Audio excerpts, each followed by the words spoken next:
Welcome everybody to Oceanic Rivals, a love letter to year one. An amazing event here today. My name is Liger and I am joined by... Vaudable. Pleasure to be here, Liger. I'm really excited to see all the show match action that we have for today. There's some insanely talented creators and pros that have shown up for this, and this is the best way to kind of send off year one for Oceanic Rivals.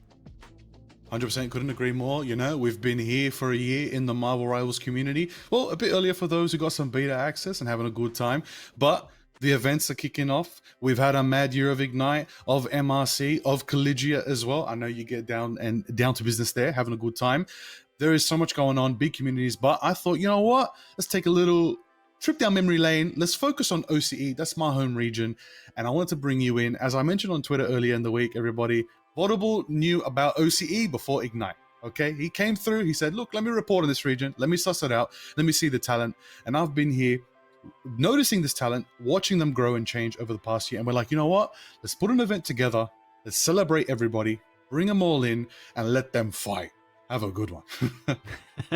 That's what we're looking forward to. Just a good old-fashioned brawl between both of these teams. I mean, we got to first to threes or best of fives, as we like to call them. Hopefully not too many maps for some of these players, but Gambit is not allowed to be banned or protected here. They have to be available for these teams, so you're going to see some crazy shenanigans with that. And the creator show matches, no bans, so you can play whoever your one-trick pony is. It doesn't matter. That's the best part. We've got a lot of, you know, one-trick specialists out there for the Marvel Rival streaming community. We know there's a lot of people that stand out. We're going to introduce the teams very, very soon, of course, but, you know, that's the format. It's just show matches here today, as you said, Vaudable. I will also say we got a prize pool. Shout out Marvel Rivals Netties. They got us a 42,000 units total prize pool. We're talking 2K per winning player in these show matches. That's insane. We'll talk also Vaudable. The losers, they're not walking away with nothing. They're going to walk away with a K each. So, you know, they can still get something nice from the shop. They can still cop something nice. Yeah, that's what we like to see, spreading the good cheer all around for the holiday season for these heroes that are participating in this event, which is great to see. And great that NetEase is, you know, helping provide that as well. Shout out to them for just being so supportive of Oceanic Rival since it started. I mean, a lot of different esports titles in their first years take a while to move from like the NA and EMEA into other regions, but they're like, hey, we're gonna have invitationals, we're gonna have MRCs for Pacific, we're gonna have Ignite and all that, which is great to see, and I hope it continues for year two of this game. Absolutely. Couldn't agree more. Could not agree more. It's going to be good. But let's have a look at our first team here. We've got Team Spades, our first team featured in the Creator Show match known as the Creators of Passion. We've got Imperator starting us off. Not actually from OCE, funnily enough. Where's Imperator from? Imperator's from EMEA, so, you know, coming all the way across the pond and then some to make it into the show match, probably staying up the latest out of everyone if they are in EMEA. So, I mean, hey, they are pretty solid as a player. They play second in the Fnatic Assembled event, top 16 in Ignite. They're like Captain America, Doctor Strange, but, you know, right beside them, there's another really good Captain America from OC, the rank one, OCE Captain America in season 2 and 3. And Bernski, I mean, he's going to be one to look out for. They're going to be fighting maybe for Captain America on who's going to be playing it on that team. Absolutely, couldn't agree. And then another, you know, we've been talking about one tricks, you know, mains out here. Inixia is a magic specialist. That is exciting. That is exciting. I'm excited. I mean, they got a new costume that came out too, which is pretty nice. Hope they'll be rocking it as well. Or maybe if they aren't and they win this, they can get it. So there we go. Oh, there you go. Hey, that's the vibe. And there's vibe right there as well. Looking really confident as well. Played in MRC and MRI as well. Played on the team Fracture. Top 32. Not bad, not bad. Still on the grind. Recently, some consider to be learning Daredevil at a high level. Maybe even might be the flex demon of this team. Ooh. That's pretty good. That's what you need on a team, is someone who can flex. I know Black Panther players are probably a little sad with how the patch went for them and how the previous one did as well. They're looking for their resurgence as a hero, but Daredevil's a really good fill-in for now if you like playing that dive, and some of the other characters that they like to play as well. You know, Human Torch, Psylocke, Winter Soldier, some really great looks there in terms of the duelist side of things. Rated RKO, though. Got to talk about them. I mean, they were originally from another title, but then he switched to Marvel Rivals on launch and haven't looked back. And I feel like that's a lot of us, right? We came from other scenes. We got into this game. We're like, man, this game is something special. So great to see that they're a part of this too, and a Marvel Rivals partner as well. 100%. And then Lucky last but not least, my personal favorite Jeff player in the world. Rank 1 Jeff? We need a fact check on that one. That's Kaplunk, as we know. Was actually on a PAX Australia panel for Marvel Rivals. I would know, I put him on it. W. That's great. But Kaplunk has actually got Lord on every single strategist in the game. But the question is, does Kaplunk have Lord on Gambit yet? Has the grind been begun? Has it begun? We're going to find out very soon. We'll have to see. Yeah, we'll see once we actually get into that as well. But we also have the team that they're facing off against, right? And that is Team Hearts that is coming into this show match, firing off as best they can. And they have Ominous on their side. You know, he is a huge Venom player as well, because they said Black Panther's not as good right now, which I get it. But hey, Venom's pretty decent in terms of the dive on that. They like to play some other heroes there as well. They solo queued one trick Black Panther and then never looked back themselves, I'm sure, until the most recent patches. So I'm curious if they'll bring it out of the retirement home just to show off some skills. I'll tell you what, you know what needs to come out of the retirement home? All the Hulk mains. And that's what we got next with Daryl Banner. Look, listen, this creator matchup, I may have orchestrated a Hulk mirror. I may have done it, if I'm lucky. If we get to see a Hulk mirror, and hey, that doesn't celebrate year one more than a Hulk mirror. Hulk was like one of the most highly picked Vanguards in the first quarter of the year of Marvel Rivals. I would love to see it. It's been a while since we saw some Gamma goodness. So if Daryl's going to be bringing that to the table, I'm so keen for it. That'd be awesome to see. Maybe some B-hops as they try to get to the objective as well. I know that's some crazy tech that people have been able to just pop off on their streams and have some fun with it. We also got Zazastack as well on their side. Rivals content creator, mainly plays Black Widow and peaked at the rank 2 Black Widow globally. That cannot be understated because Black Widow is such a hard hero to play. But I'm sure she's happy to see the different changes that have made her more of like a hybrid role now recently with the healing that they could do with the team up with Phoenix. So we'll see if that comes out as well. But yeah, I know that there was a bit of a rivalry between her and one of the players on Spade. So I'm looking forward to that. Yeah, listen, that's going to be with Kaplunk. We've heard that Kaplunk has physically thrown cards imitating Gambit at Zaza in her comp queue last night.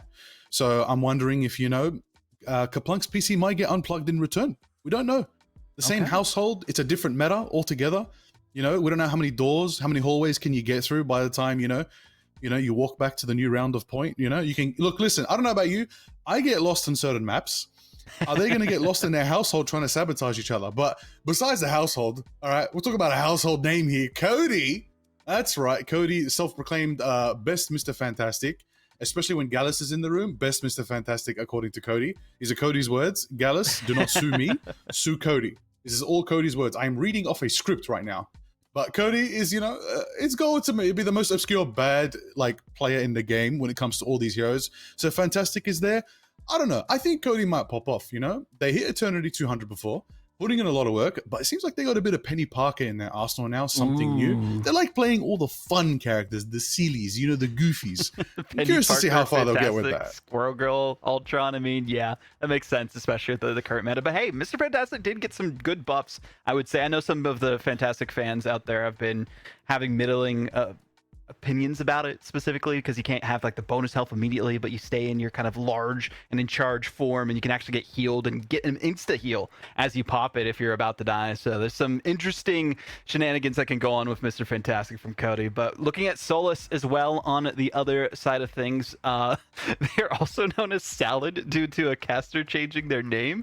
So if you want to call them Salad, you can. We're going to stick with Solus ourselves, and their team actually did pretty decent before. Came top 16 in MRC Season 3 and top 8 in MRI Stage 2 qualifiers. So that can't be understated, especially with how tough those competitions are. Venom, Namor, Gambit, Invis, and Loki. So Invis, I mean, speaking of that, so many buffs happened recently, and that's going to be just a lethal weapon of healing and damage if you go against them. Absolutely. And if anybody's going to be a lethal weapon, it's going to be Tamer. Look at how dominant Tamer is right there. Just that poor soul on the bottom of that image, just getting absolutely dominated by Tamer. Oh, wait, sorry, what? Wait, sorry. Prod's telling me Tamer is the one that's on the bottom of the image. That's Donald up top. That's unlucky for Tamer right there. Well, that's a bit unfortunate. But look, you know what isn't unfortunate for Tamer? His Liquipedia. Because that's what he linked to us when he signed up. He was the only player to link his Liquipedia to be like, yo, read my LP. I'm like, okay, we're gonna read it. We're gonna see it. It's a big MLC MRI presence. I just gotta say, Audible, those creators, the lowest rank is GM. These guys are good. They're actually good at the game. The OCE creator scene, when we were looking at it, honestly, there's so many amazing creators, and I just want to give a word out to everybody who signed up. Thank you all so much for signing up. We are so hosting another event. As soon as we get a chance, and I want to get some of the folks who couldn't get in because of the rank disparity, because this is not the season to put a mix of ranks. Everyone has been buffed to oblivion. Okay, I did not want to send an awesome creator out there to get absolutely bullied by these flex demons. Okay, not today, but the bullying is not going to be happening in game. It's actually going to be happening in our interview that's coming up. There we go. We got two great creators here, one from either side of the aisle, from the spades and the hearts. We have Imperator and Cody going against each other in this like dueling match. So we'll see what their thoughts are against each other. But I heard Imperator has an interesting setup that we'll see once we get to the interview section here. So I'm curious to see what that is specifically. But welcome in, Imperator. Okay, I like that. Oh. Okay. Are you gonna put on that, like Doctor Strange swagger? Well, welcome to the dual interview of the Creators of Passion. We've got with us representing Spades, Imperator, and representing Hearts, Cody. We're gonna, start off first and foremost. How are you feeling today? We'll start off with the Illuminous one here, Imperator. I feel amazing. Came here to dominate the tournament, dominate the region. Yeah, you're muted, bro. Rookie mistake. Let's unmute the mic, bro. Before going into this, so feeling pretty good about it. That is great. That is great to hear. Now, Cody, how about you? How are you feeling with a fluffy friend with you?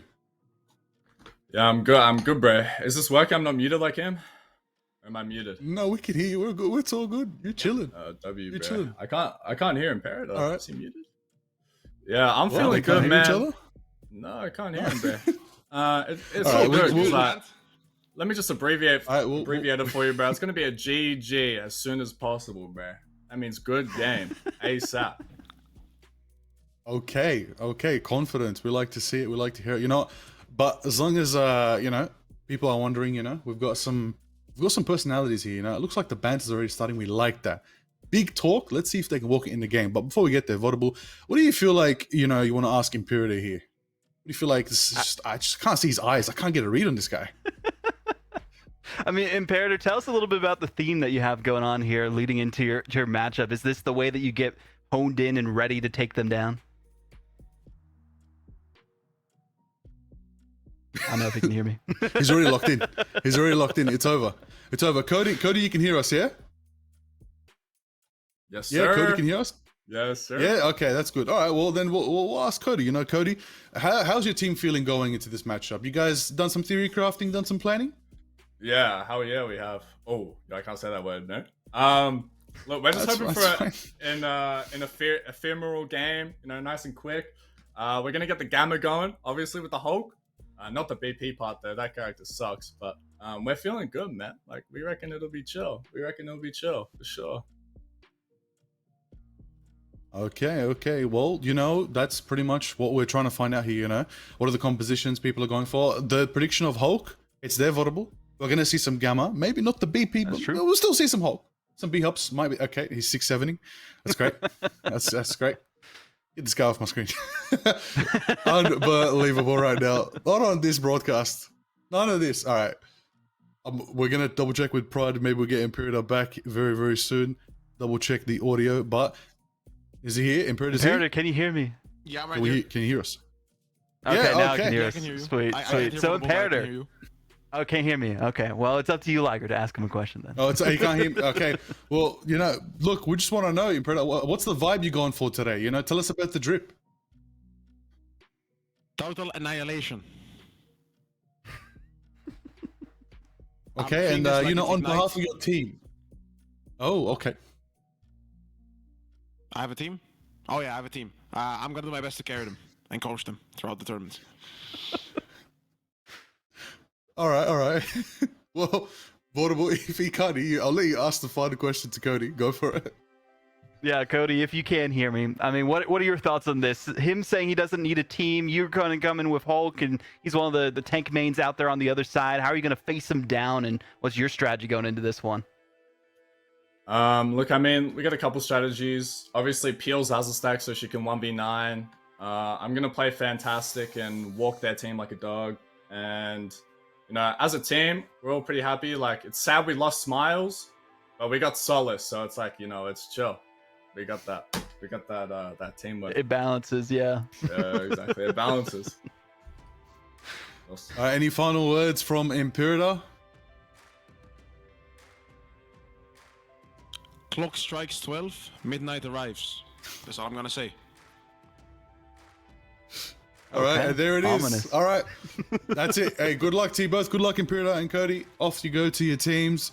We are very excited for this Creators of Passion showdown. For sure, Vaudable. It's good. All right, we got the banter early. We like that. A little bit of heat, a little bit of drip, you know, some dumb memes. Looking at you, Cody. All right. I hate that meme. I hate it. No, anyways. It's great. Let's log back in. We're going to get ready. We're going to jump into this game soon. It's going to be a good one. Ooh. Yeah, I mean, again, being a best of 5, we get to see kind of all the action between these teams. No bans either, so anything's on the table for these players to play. I hope we see some high-flying Gambit flushes against the competition, because they have just been rising through the ranks in terms of the most busted hero out there in Marvel Rivals right now. They're difficult to play for the lower-ranked demons out there, but these people that are at the higher echelon, well, they should know exactly what the strategy is going to be for them going forward, and if they're going to go, you know, full dive and just decimate the other team that way, or if they're going to have a little bit more strategy behind it. I'm just excited to see what happens. I think I would love to see strategy, but I think it's just going to be a series of ego 1v1s, just all over the place. All over the place. I don't even know. I feel like we're going to end up on a we're going to end up in Annihilation somehow, the game mode. We're just going to time travel. They're going to find a way to just turn it into a 18 versus 18. Is that it? Oh my god. Yeah, there we go. Can't wait for that game. I mean, there's that new mode coming out soon, so who knows? Yeah, there it is. If we can get to that 18v18 mode, you know what? Maybe we make an event. Hey, why not? Hey, if you're enjoying the show today, matches, please. Yo, we need that. Let's do region v region. Let's go, Vaudable. There we go. Let's do it. There we Let's go. do it. Let's That'd do be it. great. We'll bring in the America region, the whole of NA. We'll verse all of OCE. We'll bring in the best of the best. But we're gonna double check in now. Everybody, as we know, looks like we're getting ready to go into the game. Reminder: no bans. No bans for the Creator Showdown. It's gonna be a good vibe. Everybody's gonna get to play their desired picks. Gambit is definitely going to see some playtime. We're going to see some Hulk, got some BP players, some Widow, one tricks, a lot of exciting creators are here. I am mostly excited to see who is going to play strategist, because probably no one at the rate we're going. Because everyone's playing Gambit. Vanguard and Duelist on this one? Okay. Yeah, and just Gambit's just Gambit. the Duelist. Gotcha, Yeah, it's going to be Gambit, yeah. It's going to be Gambit dueling. Probably going to be like, sorry guys, going to play Ultron and then Gambit. You know what, actually, Gambit is actually a very good lineup. Most people think Gambit is just a glorified duelist. He's not. Gambit's healing output is insane. His ultimate is probably one of the best in the game right now. Cleanse is huge too. Insane. It is insane. That power is actually changing the meta constantly, because everybody's cycling through which Vanguards they think are ultimately strong. And like, we're talking about Emma, Magneto still are meta, but are they really? I feel like we haven't seen pro play yet for Gambit. Groot's pretty Maybe solid. Today. Groot's pretty solid. Especially with the changes to the Ironwood wall, because you can just be immovable and not have anything get you out of position, especially like the Angela Assassin's Charge or the Wolverine kidnap. So, I mean, that could be something we see, but I didn't necessarily notice that a Groot was listed amongst some of these Vanguard players. So we'll see if it comes out, but it does look like we have the Hulk and the Venom going for this one. I like it. Of course, indeed. We're going into the action here on Bernard T'Challa. Been a minute. Daryl Banner already on the Hulk. Going forward, Cody taking out Nixia right there. Taking out the Magic. A little fantastic action in the front line with Cody. Punching forward as everybody's trying to get their early pick. Trying to get presents to see if they can get their team closer to the mission area, which is now unlocking. And it looks like the Hearts are going to be the ones starting to capture it. Yeah, Heart's doing a good job with their positioning so far, just to make sure they can lock things down using the Rocket Raccoon properly for that. But we also see the Captain America corpse on the ground there, so RIP. Either way, though, some swap-offs maybe in the background. But for the side of Spades, they're just kind of struggling to get out of their spawn, and that's the big thing that we need to see it from them. Get closer to that objective, make it so that they're not trapped here with Hearts right in front of their faces. And if they can do something about that, getting that pick would be huge, but they need some sort of sustainability when they're pushing in. And well, Daryl Banner and Cody are just going off. Going off indeed. Looks like a lot of presence coming from this dive formation from the Hearts right there. Daryl Banner punching, taking out rated RKO. Down goes the Luna. 30%, 40%, and climbing. It's looking very good for the Hearts right now. Spade's really got to figure out how this triple dive melee composition is going to work right now. There's an insane lineup right there.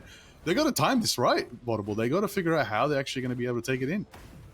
Yeah, I mean, we did see Imperator, you know, rocking the fedora, trying to represent the new costume for the Doctor Strange. Oh my goodness, the freeze onto the Gambit so they can't even go towards them with the dive is so unfortunate. But that is one way to turn things on a dime for the Spades. There it is right there. Big momentum. The Spades are going to be able to capture it. It looks like they will finally get some potential on the board. The Hearts ending on the funny number right there. Vibe obviously off the map for a bit of a reset. Kaplan getting a pick, taking out TzTamer on the Gambit to the Rocket right there. Big power. Burnski in the front lines on the Emma. Could be big from them. And Ixia's also got Dark Child ready. This could be a good defensive position for Spades right here. But it really just depends how they outnumber the ults coming out from the Hearts. Because Hearts, they're going to have Feast of the Abyss. And that's going to chomp a lot of them. Yeah, especially with the healing reduction that is there as well for the Feast of the Abyss. It's going to be making it that much more difficult for them to do anything, but Brainiac backs does come through. Fate of Both Worlds, pretty much a solid counter against it, but a KO still comes out either way. A triple for Cody. He's not going to be stopped whatsoever. Absolutely. Big picks from Zaza right there. Double KO coming out from the Widow. Taking out Burnski in the end there. It does give Hearts capture position back right now. But you know what? Climbing to the percentage. It looks like this might be the final fight for Spades to try and turn it here. Yeah, and Spades, I mean, they look solid when they were able to at least secure some percentage, but that team fight loss against them, just feeding Cody fuel for the fire and maybe some post-match interviews in the future. They were talking some big game in that dueling interview, but now they are putting up the numbers as well. Putting up the numbers indeed. And who's putting it up right now with Anixia diving straight for Zaztek, the Dark Child. He's going crazy right there, Big Agamotto. Whoa! Prime Imperator right there, helping Vibe get the pick, take out Cody right there. Burnski takes out TzTamer. Overtime's ticking off right now. Everybody's going forward, but the Seraphim Shield is blocking the action right there. Massive value coming out from Spades as they turn it. They did use about 3 ultimates there to make it. And in return, Hearts only did pop, I believe, the Rocket Amplifier. Maybe a little bit of a Brainiac bounce from Cody, but it's good value for them. It's good value, and they do take it back, and they're climbing 50%. It's feeling good. Yeah, so we'll see how the World Breaker Hulk comes into play for Daryl Banner. We also have Solus with their ultimate available as well. The Raging Royal Flush, giving them that speed, that damage boost, that extra burst damage that comes out as well, and the extra jump, just so you're going to have an even more threatening Hulk coming at you. And you do not want the Green Menace to be even more improved while you're trying to hold down a point. Unbelievable base right there from Kaplunk's Flush right there, leading Spades straight to the spawn doors of Hearts practically. Hearts are on the back foot right now. Final chance for them to get a fight here if Hearts want to take it back. They do have the ultimate advantage. Ominous has, you know, Fate of the Abyss online. Daryl can, you know, bring out a bit of Monster Hulk action. Really depends right now. 90% for Spades. If they keep it going, they're going to keep the action and they're going to take point. Waiting to see who's going to contest first. Yeah, I think they're going to just wait for the moment to strike for those ultimates until they have it as close as they can, maybe a single pick for that. And exactly as we see that happen, the Spades, their magic does go down. Sonic Seduction here as well, making it so the Hulk is a moot point. Venom taken out of the equation as well, sending them off of the Abyss into the waste below for the waterfall. Imperator just trying to stay alive with their own shield onto the objective, but the Heart still holding things down. Agamotto doesn't really manage to get anyone. Does get at least a pick though, at least, so that'll be huge for the Spades. They try to fight back against the Hearts, who seem to have it locked down for a moment there. Absolutely, overtime's ticking off right now. Ominous putting in the work on the Venom, a big crunch right there, takes out Imperial in that last fight. It's going to give him value. Overtime's ticking off. Does anybody from the team have a chance to make it? Is anybody there to contest? Oh, looks like a bit of a sacrifice play from Kaplank. Allows Vibe to go in. Roar of Bust is just not enough. And there it is. Hearts do take Warrior Falls for the first round. Headed to the spaceport now. Then into the Institute of Science for later if we do get to that. But hey, the Spades were able to bring it back at least a little bit, right? It seemed like total domination from the Hearts at the beginning. They were just wiping the floor, sending them back to the spawn room, and making it so that they wish they never showed up for the show match. But the Spades, they were able to win things out. Waited till they had the cards being right in their hands, and as we look at the replays here, well, that was an unfortunate death there from Onyxia, but we saw Cody just frag out so many times. No one could stop them once we had the Raging Royal Flush come through, too. Some good pushbacks from the Spades onto the Hearts, but they didn't get as many picks was the big thing when they had these full pushes and used these ultimates for the Spades, and that's where things turned around for the Hearts. They were able to still win things out at the end. Even with Imperator using their Eye of Agamotto, it didn't really hit anyone except the backline there for a moment, so it just wasn't enough for them to actually get the ultimate victory in OT. So hopefully they can get a good foothold here on the objective. They are using the portal initially. It actually baits out two of them, takes down TzTamer immediately. Absolute presence right there. Kaplank's going to clip that one for TikTok later. I know it. At the same time, Ominous going to hit that big Venom action, taking out rated RKO. Bernski's gone for Cody. I told you. What have I told you? Just 1v1 duels everywhere. Everybody's just having a bout. Everybody's... What are they fighting? Guys, the objective is in the other room. Where are you? There we go. There's just someone sitting on the objective, too. The contest was respectable, but it does go to the Spades right now. Kaplank building up that Royal Flush. Onyxia already with Darkchild. Already Onyxia has Darkchild. Insane. What a magic. Wild. Yeah, they wanted to get into the fray immediately. That's why they wanted to get the Darkchild out there as quickly as possible. Get those 1v1s. Took out TzTamer immediately. Thankfully, the BRB beacon was there to bring them back into the fold. Daryl Banner is saying, hey, catch these hands. I got some speed boost a little bit. But even with Kaplank getting stunned out, Eye of Agamotto comes through, and that's a massive one as well. Some conversions between both teams, but rated RKO tries to keep them in the fight and not use their ultimate too soon, but they are going to be wasted before the objective is captured again by the Hearts. Absolutely right there, turning it at the 35% mark. It's a good position for the Hearts to be in right now. I will say ultimate favor leans to them slightly, but you know, Bernstein's going to have that Sonic seduction very quickly. And even then, like, we got the Ensong Inferno combination, Vibe and Burn. You know, they're homies. Maybe we could see something big here. Yeah, Ensong Inferno would be massive if they can use that and have it so that they are just stunning people from on the objective and they can't even escape the Phoenix's wrath.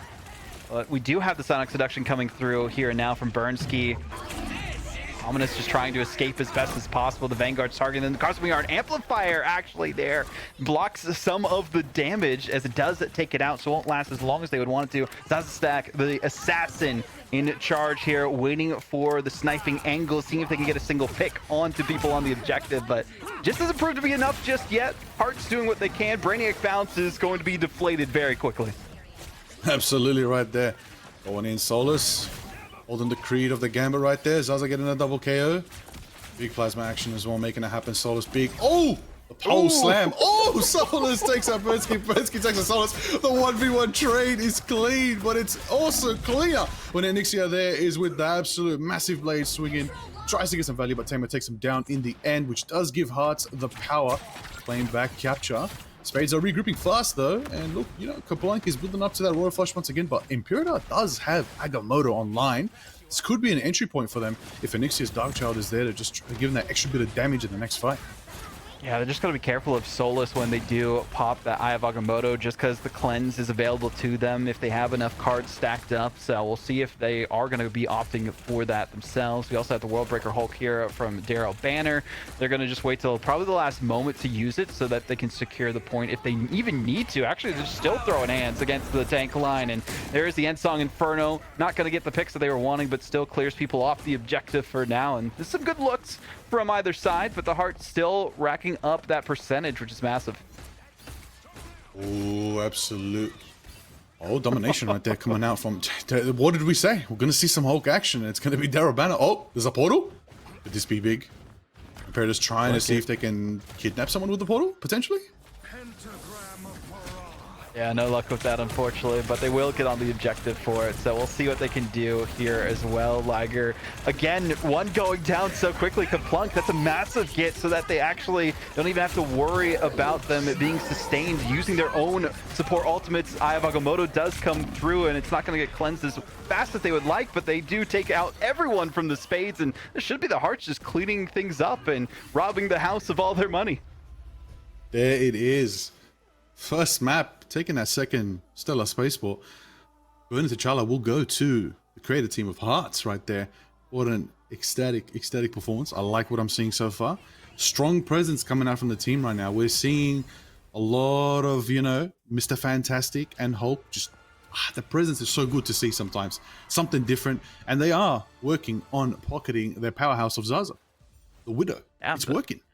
That was awesome. I mean, Zazu was just unleashed to do whatever she wanted, right? She had the off angle. She got the final hits plenty of times so that they could enable or get enabled during those fights. And even with the ultimate timings from Daryl Banner, just keeping people contained away from the objective was massive. And seeing the way that they were able to work synergistically with their ultimates seemed to be the difference here. Liger, Spades, more individual efforts like we saw in Ixia, just at the beginning in the hallway fighting, building up their ultimate, and then immediately using it when it wasn't quite ready for a team fight. So maybe timing those a little bit better, syncing things up for Team Spades going into their next map would be the better option. But they're just having fun here, and that's what we like to see. Some crazy haymakers thrown by either side. I mean, Cody there on the first objective. Then we saw Zaza Stack popping off, and Daryl Banner getting some as well. Imperator was pretty good with those Eye of Agamottos, but when you have a cleanse available on the other team for Solus, it can only last so long.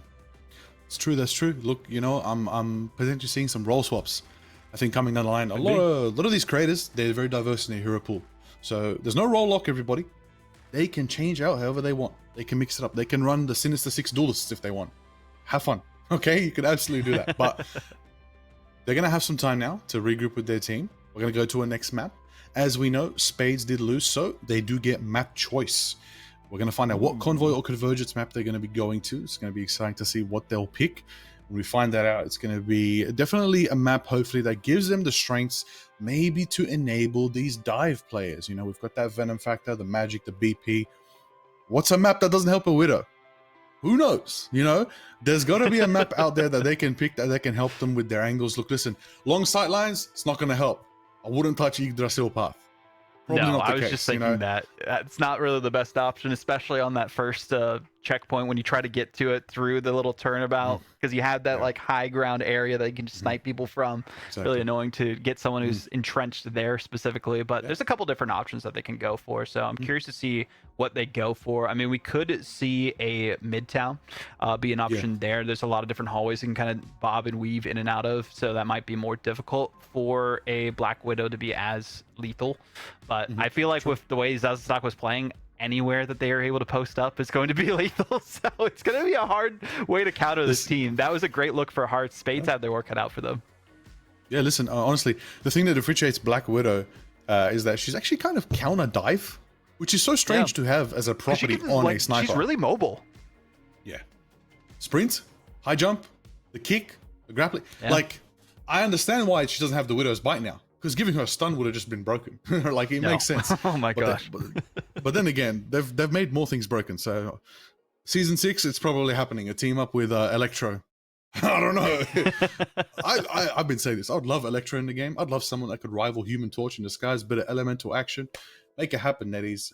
Bring him out. But besides the things that we want NetEase to do, what I want these players to do is keep on putting on a show, because I'm entertained. I know everybody's enjoying the show. Vodable, I'm having fun casting with you, bro. This is actually mad fun. We're warming up. We're getting ready. The players warming up too. It's only the first game. The first game. Today, tonight, wherever you're watching across the world, it's going to be an absolute banger. So we hope you're enjoying the Oceanic Rivals Love Letter to You 1 event. We're having a good time here. Sure. Yeah.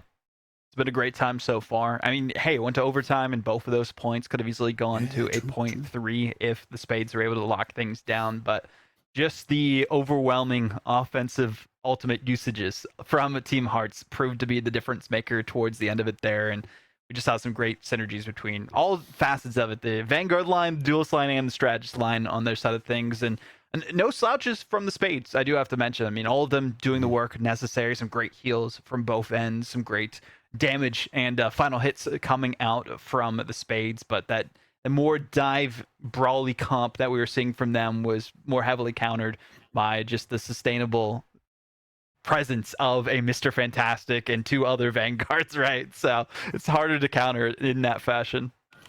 Absolutely, absolutely. And just want to remind everybody, the player's on your screen. All right, I've put a little link in the chat. Hopefully that's showing up in Vaudible's chat as well. Everybody, Indeed, check out that link. Go to the thread. Follow all these amazing creators. Even the pro players are going to be playing later today. These are some of the best OCE talent we have. We want to really showcase them today. And right now, I'm liking what I'm seeing. Listen, there he is. Wolverine? Magneto? Hey, surprised we didn't see any Magneto last round. That's a miracle in our Marvel Rivals tournaments. But Magneto's finally showing up. But what interests me most of all here, Vaudable, 30 seconds before you what attack. the hell is Cody doing on Penny? This is dangerous.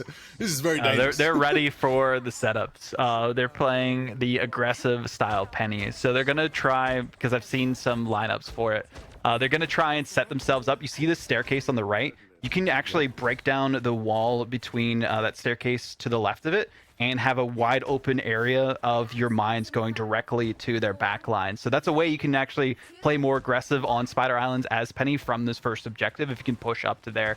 You can also have, where the objective is right here, into that first hallway, you can set up your mine spawner there as well. So there's a couple different options you can go for how Cody's going to play this one, but it looks like they're just going to keep moving forward, and they're just getting free reign for now. They're just going right behind them and going to get them stuck in the objective area. So this is going to be interesting what Spades are going to do to counter it.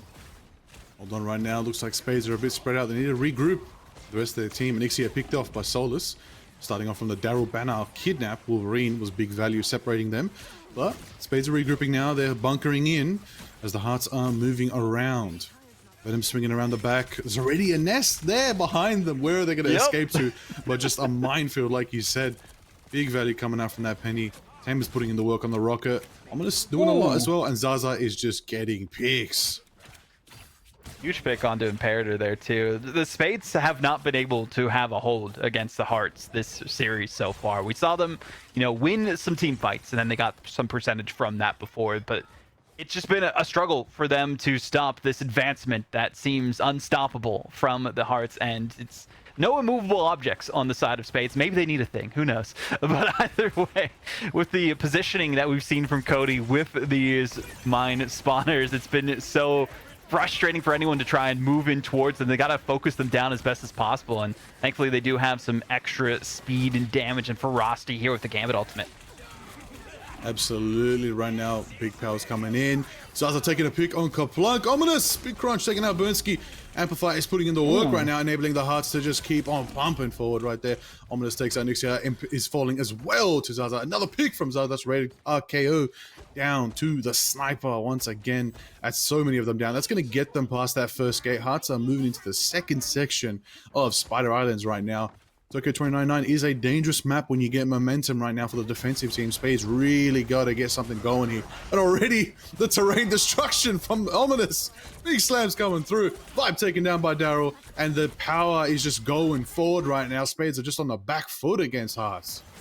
Already setting up those mine traps as well. So even if they try to push in, they can't really escape. Or if they try to retreat, they might fall for the victimization that they find themselves in if they go towards the actual webs themselves. And there seems to be a spider theme going on for the Hearts, right? They have Black Widow, they have Penny Parker, they have Venom. We're on Spider Islands, and they are webbing up the competition so they cannot escape from their clutches, and they are dominating.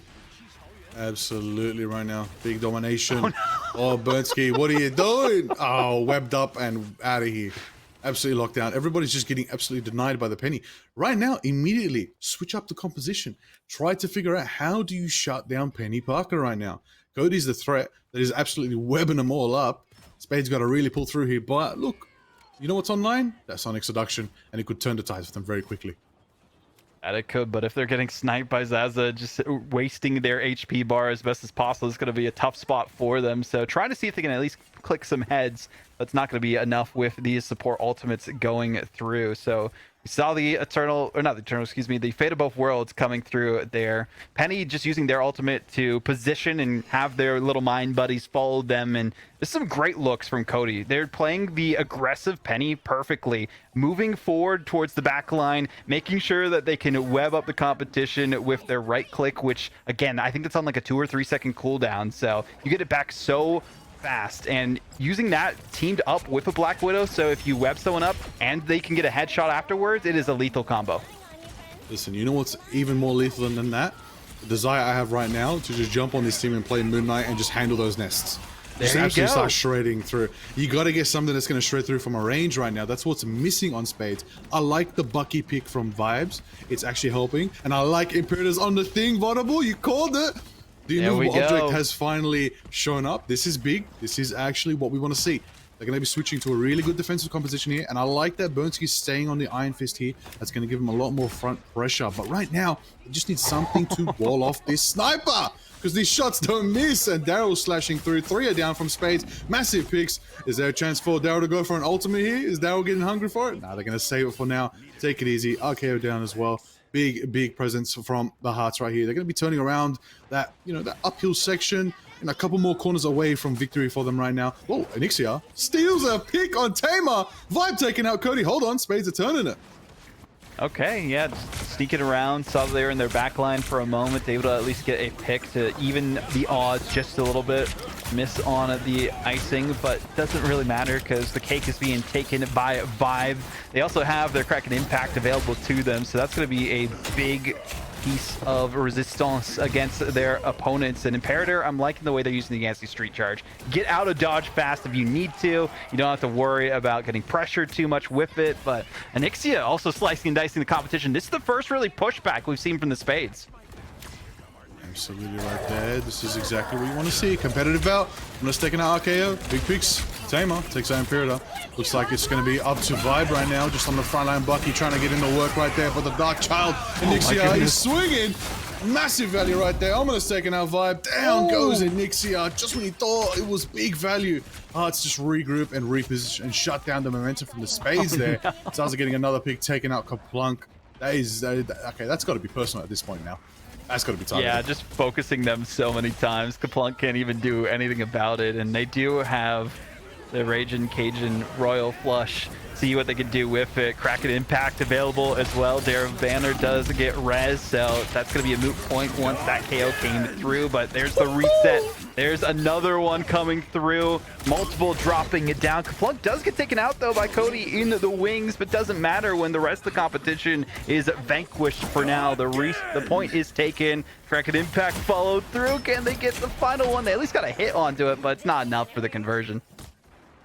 Okay, well, you know what? I think we literally just got vibe checked right there. You know, a bit of Bucky action to turn the tide. What's more Marvel Rivals than Bucky? Just Kraken Impact and just attracting all of the attention and just changing the way the game is played. That's just the Winter Soldier in a nutshell. But the living chi is flowing through Bernski. Going for big punches, rushing straight for Cody. Running away onto the Phoenix right now. Big counters, another roundhouse. Woodland kick and started down. Taken down by Daryl on the Wolverine.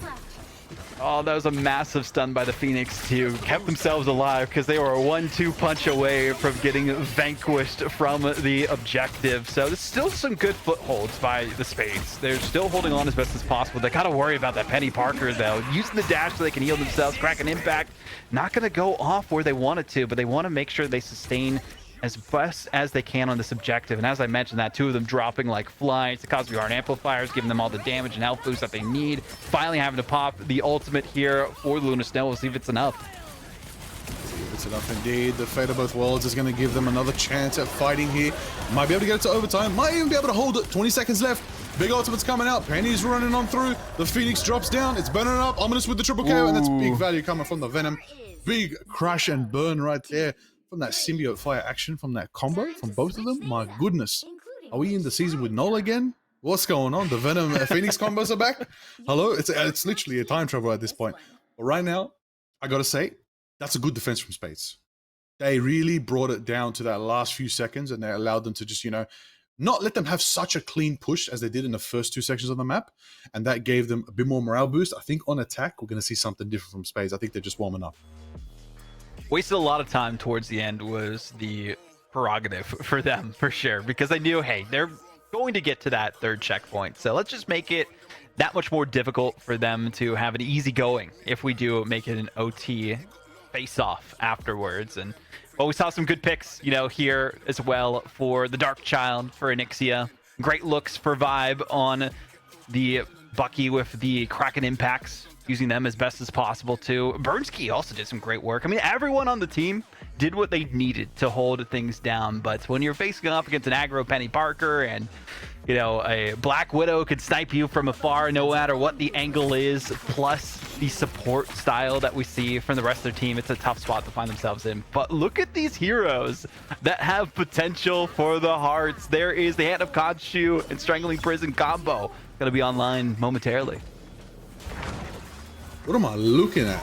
This is an insane composition from both teams, actually.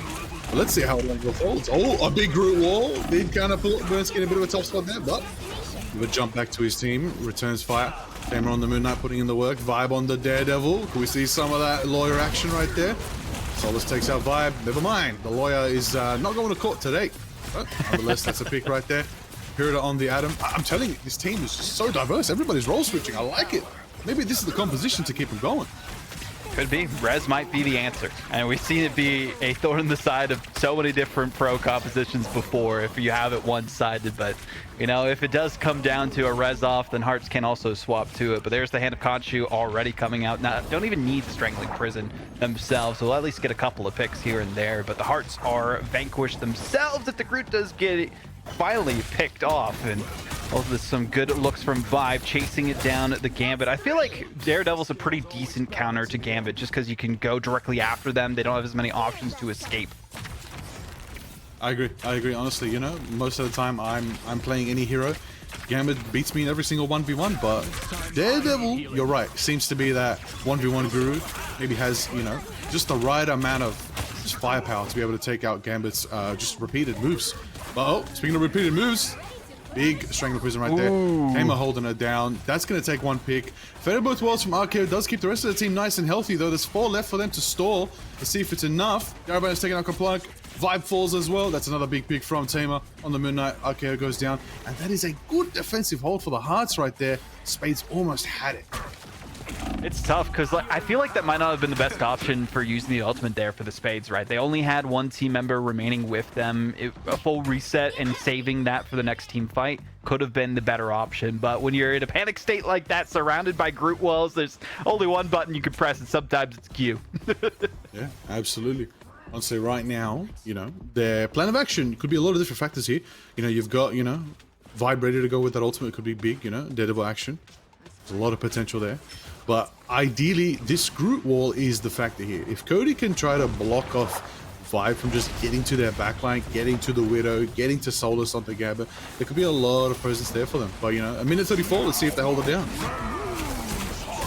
Ooh, here comes the Worldbreaker Hulk to let the Devil out. It's not going to even be available. They will be caged and confined a little bit earlier than they would have liked to. A good jump and kidnap themselves from Burnski, but they will have a triple res coming through from Imperator. They get vanquished themselves for their efforts, but still not enough to stop them from moving towards the objective. Here it goes for the Magic, just slicing and dicing. Dark Child unleashed, and maybe not enough for them to clear off the objective because the Hearts still locking it down as best they can. And there's the 1v1 fight coming through. Good looks here. We did see the Devil get unleashed by Vibe. And everyone's pushed off the objective for Hearts. They're finally forced off of it in the first checkpoint. There's one last touch. I thought they were going to get it there for a moment, and finally they do get it. Unbelievable from Vibe. Let him out. Let the Vibe out. Honestly, what an insane, just persistent Daredevil. I gotta also give shout out to the Luna team up right there with Blade and Moon Knight. I want to see it cook, you know. We need to see that combo. We're waiting to see the setup, the value of it. But they are going to commit to that Blade combo. And we have heard stories about the Daryl Blade. Maybe a Hulk player, but we heard a little bit of Blade is in that training arc as well. Let's see if it's going to be enough. But Gambit, as we know, never folds. Let's see if they can move their team forward. Solus is trying to barrel them forward. Daryl takes out Vibe. Big shots from Zaza, taking out Imperial in the distance right there. So far away from the action, but still so impactful to it. What a sniping presence. Yeah, this is not the angle you want to be trying to hold if you are the Spades turning around this quarter. You have to be on the objective in some capacity to move towards it, and they are just sectioned off at their spawn. They can't even poke their heads out because they will be taken off by Zaza Stack here with the sniper rifle, and they almost have their ultimate built up, which makes it that much more difficult for people to move and locks them in place. So we finally do see them get towards the objective, pulling out the Thor, which is, you know, an unorthodox hero, but I do like to see it represented every now and again. There it is. Big action coming out from TzTamer on the moon. Other hand, Khonshu catches Imperial and rated RKO. Big picks. Oh, Anixia Burns. Everybody's going down, my goodness. But wait, just when they're going down, they're bought again. It's a full team. Karmic revival from Imperial. Aura is being farmed right now. The Spades are back in action. They're going to be rushing on in. Aura's going forward. Cody takes out Complank. Who's next to be taken out? Vibe goes straight for Zaza Stack, taking out the Widow. That's massive value in the back line. Tries to go for another. Caught out by Tamer and the Penny supporting them. Cody right there. Fate of both worlds being popped by Ominous right there. Keeping the Hearts sustaining their defense, but the swing in action from Dark Child and Ixia is enough to push forward. Then the thoughts, the skies. I just managed to a spider nest. You know what? Worth. I'll take it. It's always worth. Clear the battlefield as best you can and then rain it down, lightning bolts from your hands that you're throwing at the competition. That is what we're seeing here from Bernski. But the rest of their team still trying to stay alive, and it's not enough, especially with a Moon Knight in the back line. They're just taking them apart at the seams, throwing onks and crescent moons left and right until they have a full eclipse against the competition. There it is right there. It's a massive fight, but still putting Spades back in spawn here. A little bit of Jeff action from Imperial. If they can build an ult real quick, they might, you know what? It's a good pick, you know? As we know, the ultimate goes for everything. It might be the move. Gambit's going in. Kaplan gonna lead the team. In the same time, Source as well. Everybody on this roster on both teams right now want to hit their own Royal Flush, but it's gonna be Vibe going forward. Bernski follows up. Big plays from the Dead Devil. That's a double KO for the Dead Devil. They definitely let the devil out on this one. Unleashed and unlocked against the competition. But is it enough? Again, look how much time is left to them. One final hold could come through from the Hearts to stop them from getting some extra time. We do see them on the objective. Blade looking to go all out if they can, but they'll also be vanquished before they can even stop the second checkpoint for being activated. So Spades have a little bit more time in the bank for now, but will it be enough? You know what? What wasn't enough was the confidence from you, Daryl. I would have ulted. I would have buried the light right then and there. You had everything on your side. You had every moment. All right, everybody was in front of you. Next time, commit for the cause, for the clip. Never mind. This is why I don't play pro. I'm too much for the moment, not for the marathon. But anyways, into the action. Still a minute on the clock left for the Spades right now. They're still kind of in the same position as Hearts were before. You know, there's a chance they could take this to the end right here if they play their cards right. And it looks like, you know, there's a Gambit there that could answer that question. Kaplank is closest to that Royal Flush.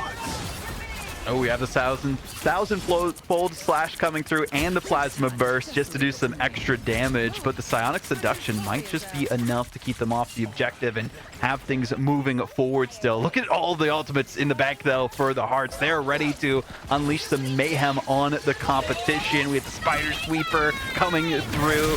Hand of Khonshu might come unlock afterwards, but this is a good counter for Kaplank, just keeping that aggressiveness going on the objective, and they're already at the final way that they need to. The It's Jeff also was not enough to get people off the objective for now. They need somebody to touch for the Hearts and barely do it the last second. They're vanquished though, and it will be going to overtime.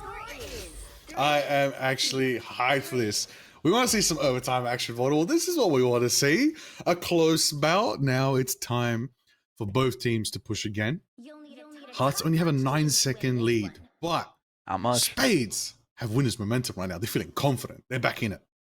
Yeah, they're going to be on the attacking side because they had the less time available to them. So we'll see what the Hearts do on defense and the Spades on the attacking end. I mean, they felt a lot more confident there, right? Because they had the momentum in their favor. Somehow Cody, when they swapped to the Penny, they looked better on offense than on defense. So the group was working out decently before. I just feel like they lost confidence as Spades were gaining confidence throughout those fights. And the Daredevil was the MVP in my books, clearing out the space, the back line, and making it so that they didn't have as much of an entrenchment as we saw in that second checkpoint. And the reses from Imperator were also crucial.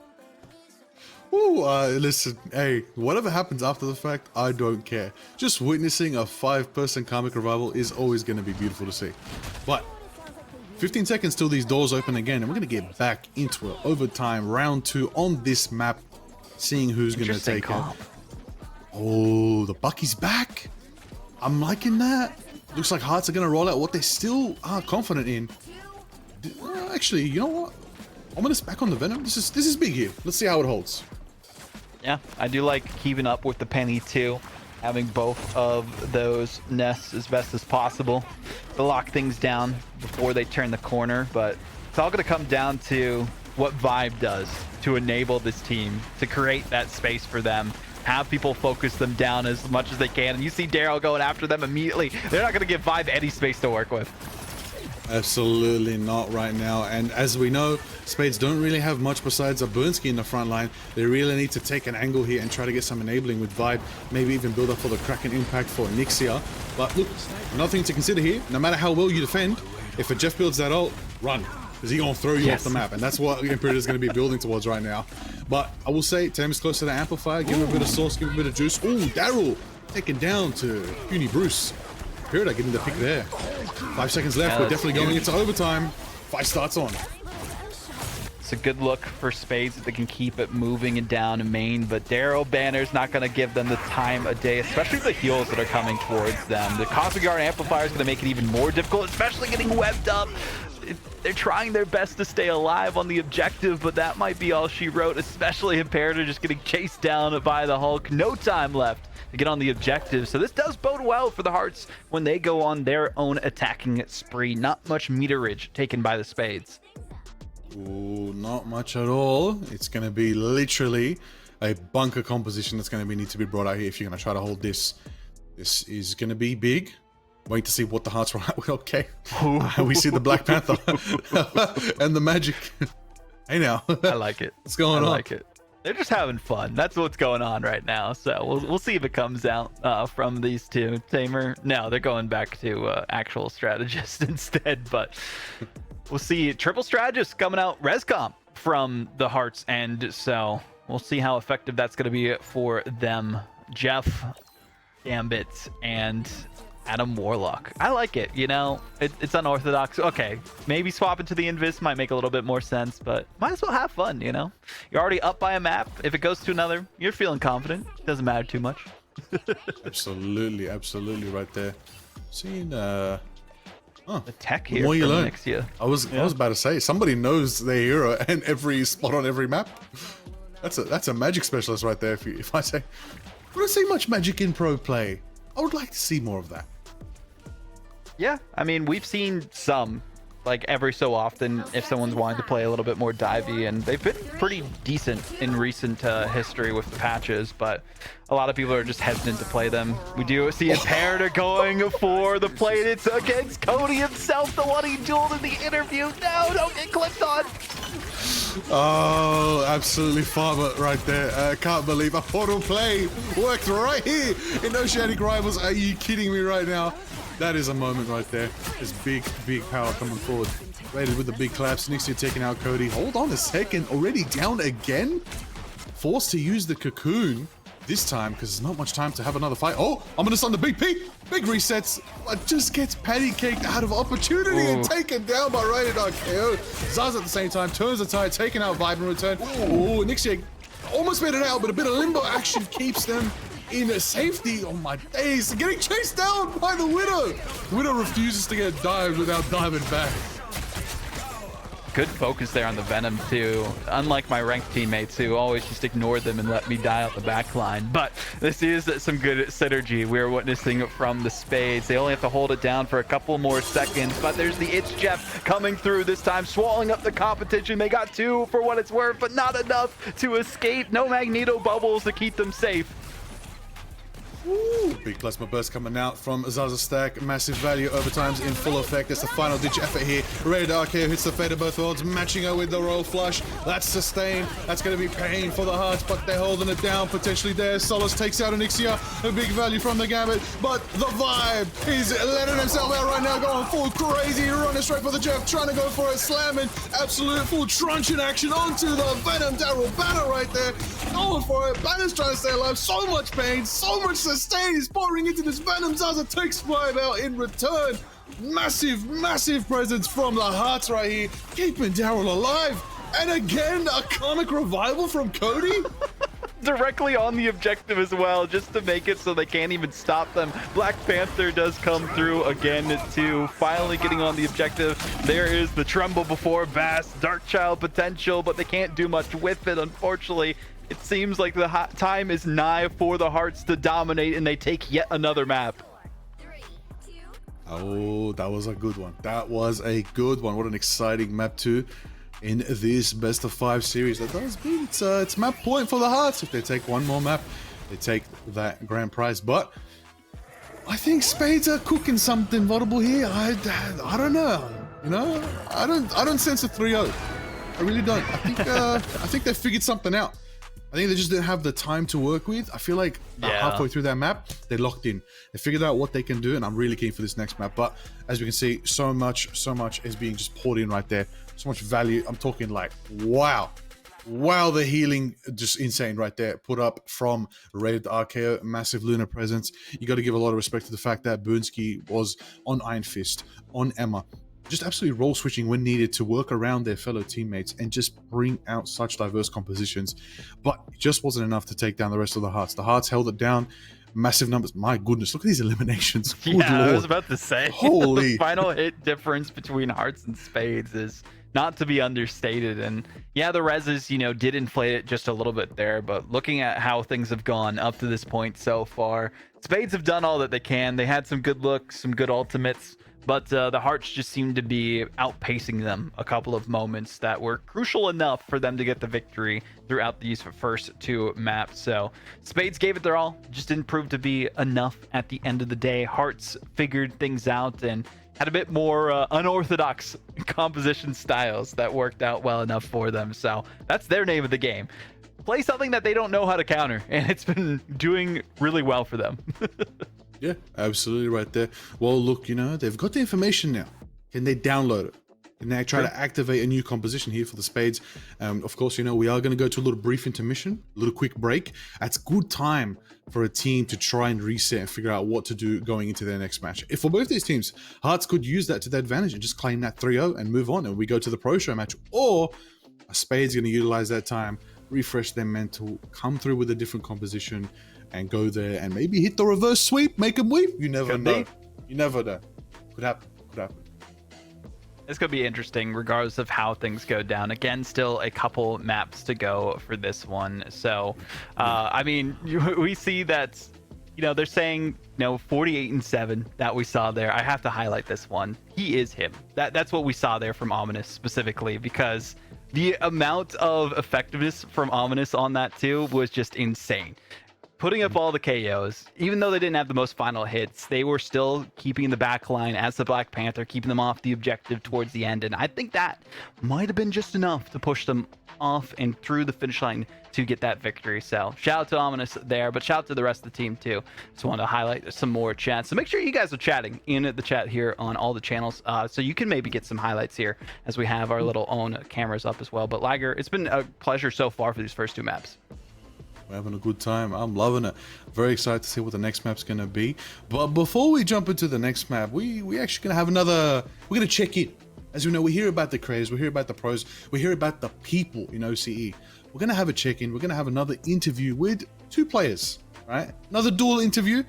Maybe it won't be as toxic as Imperial and Cody. Maybe we'll learn something different. We'll find out. We're very, very soon we'll find out. I'll double check with Prod. We might go to a little bit of a break, and when we come back, we're gonna get into it. We're gonna get into that map 3. It's gonna be absolutely bloody awesome. Can't wait.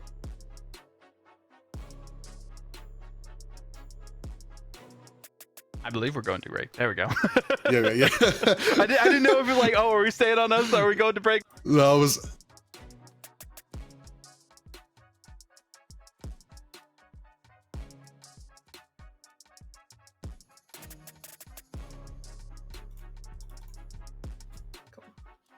All right.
Welcome back, everybody, to Oceanic Rivals. A love letter to year one, celebrating 1 year of this amazing game, this amazing scene, these amazing people.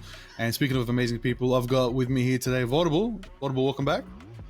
Thank you, thank you. It's been great to be here so far to see the action between all these amazing creators so far, and we'll have the pros on later. But I hear we have an interview lined up between, you know, a little bit of a household rivalry between these two creators. Oh, okay. You know, we saw a little bit of a bit of targeted focusing happening in those last two maps. You know, maybe we're gonna find out why. You know, why are they focusing each other? Is it because someone's got to do the dishes? Does somebody have you know, a vendetta? Someone trying to prove a point? All I know is that it's an absolute blood feud between these two right here when it comes to these two. But we're gonna get there soon. We're not there yet. We're getting that interview nice, prepped and ready. But of course, you know, we're here. Still want to give a shout out to all the creators here participating in the Creators of Passion show match here today. Having a good time. Hearts in the chat, everybody. Get some hearts in the chat for everybody. Hearts in the chat for Vaudable. Hearts in the chat for production behind the scenes. Every now and again, we've got to give shout out to the prod behind the scenes. I gotta run the Yo, and watch the everyone, just wait, I hear things. I think I heard them. Was that, oh, hold on. Voices in my head. Oh, the interview's ready. Oh, there we go. Hold on. Wait, what? Wow, I'm here twice. They're in the same spot. A dual interview. Okay, here we go. I love it. I can't hear them, I'm sorry. confused. Who's on whose team? Who's on whose team? Oh, there we We're go. spades, we're the only one that Roll. matters. So. Bro, what do you mean Alright, you're the well. only one that matters if you're spades? What the heck? Okay, well, welcome to the Oceanic Rivals event. We've got here representing the spades is Kaplunk, and then of course representing the hearts is Zazastack. The How you better both doing team. today? Good, we're Oh. doing good. Yeah, a lot of rivalry. Yeah. Love to see it. Perfection. Love to see it. Absolute I mean, perfection. was there a little bit of targeting going on when you were trying to get the snipes against the spades team? Were you trying to figure out where Kaplunk was positioned just so you could take them down a peg? Perhaps. Well, she wasn't doing a very good job Oh, at it. sure, yeah. Okay, buddy. Love Fighting to see words. it. There you go. Okay, well, you know what I want to know is right now for you, Zaza, how is the team working around this Black Widow? You know, we know it's your specialist pick. Not a lot of people play it. We know you're number 2 in the world. Come on, get to number 1. We're waiting. Eventually.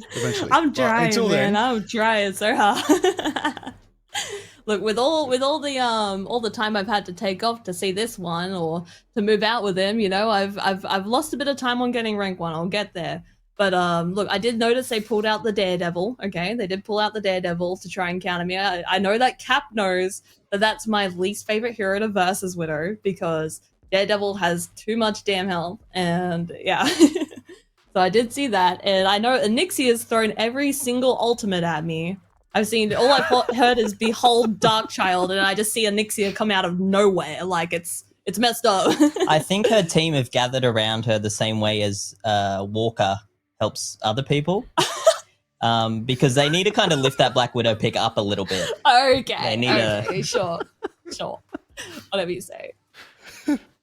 That's great. Because when you that's get great. picked I by mean, a Gambit at range as a sniper, it's not a good look. That's true. So That's true. I mean, Kaplunk, how are you feeling on the Gambit? You know, supporting your team as best you can. We saw some really good royal flushes just to keep you guys moving forward on that objective. You almost came out with the win there towards OT. What happened?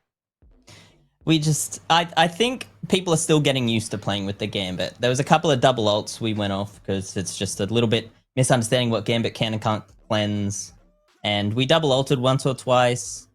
A little bit confusing with the team comp. I know Imperator's trying as hard as they can, but the ping, they're like teleporting around a bit. They're trying to fill where they can. So, because I know Liga's purposely like made our team a little bit handicapped because I was on it. So that he had to. I think Zaz has paid him.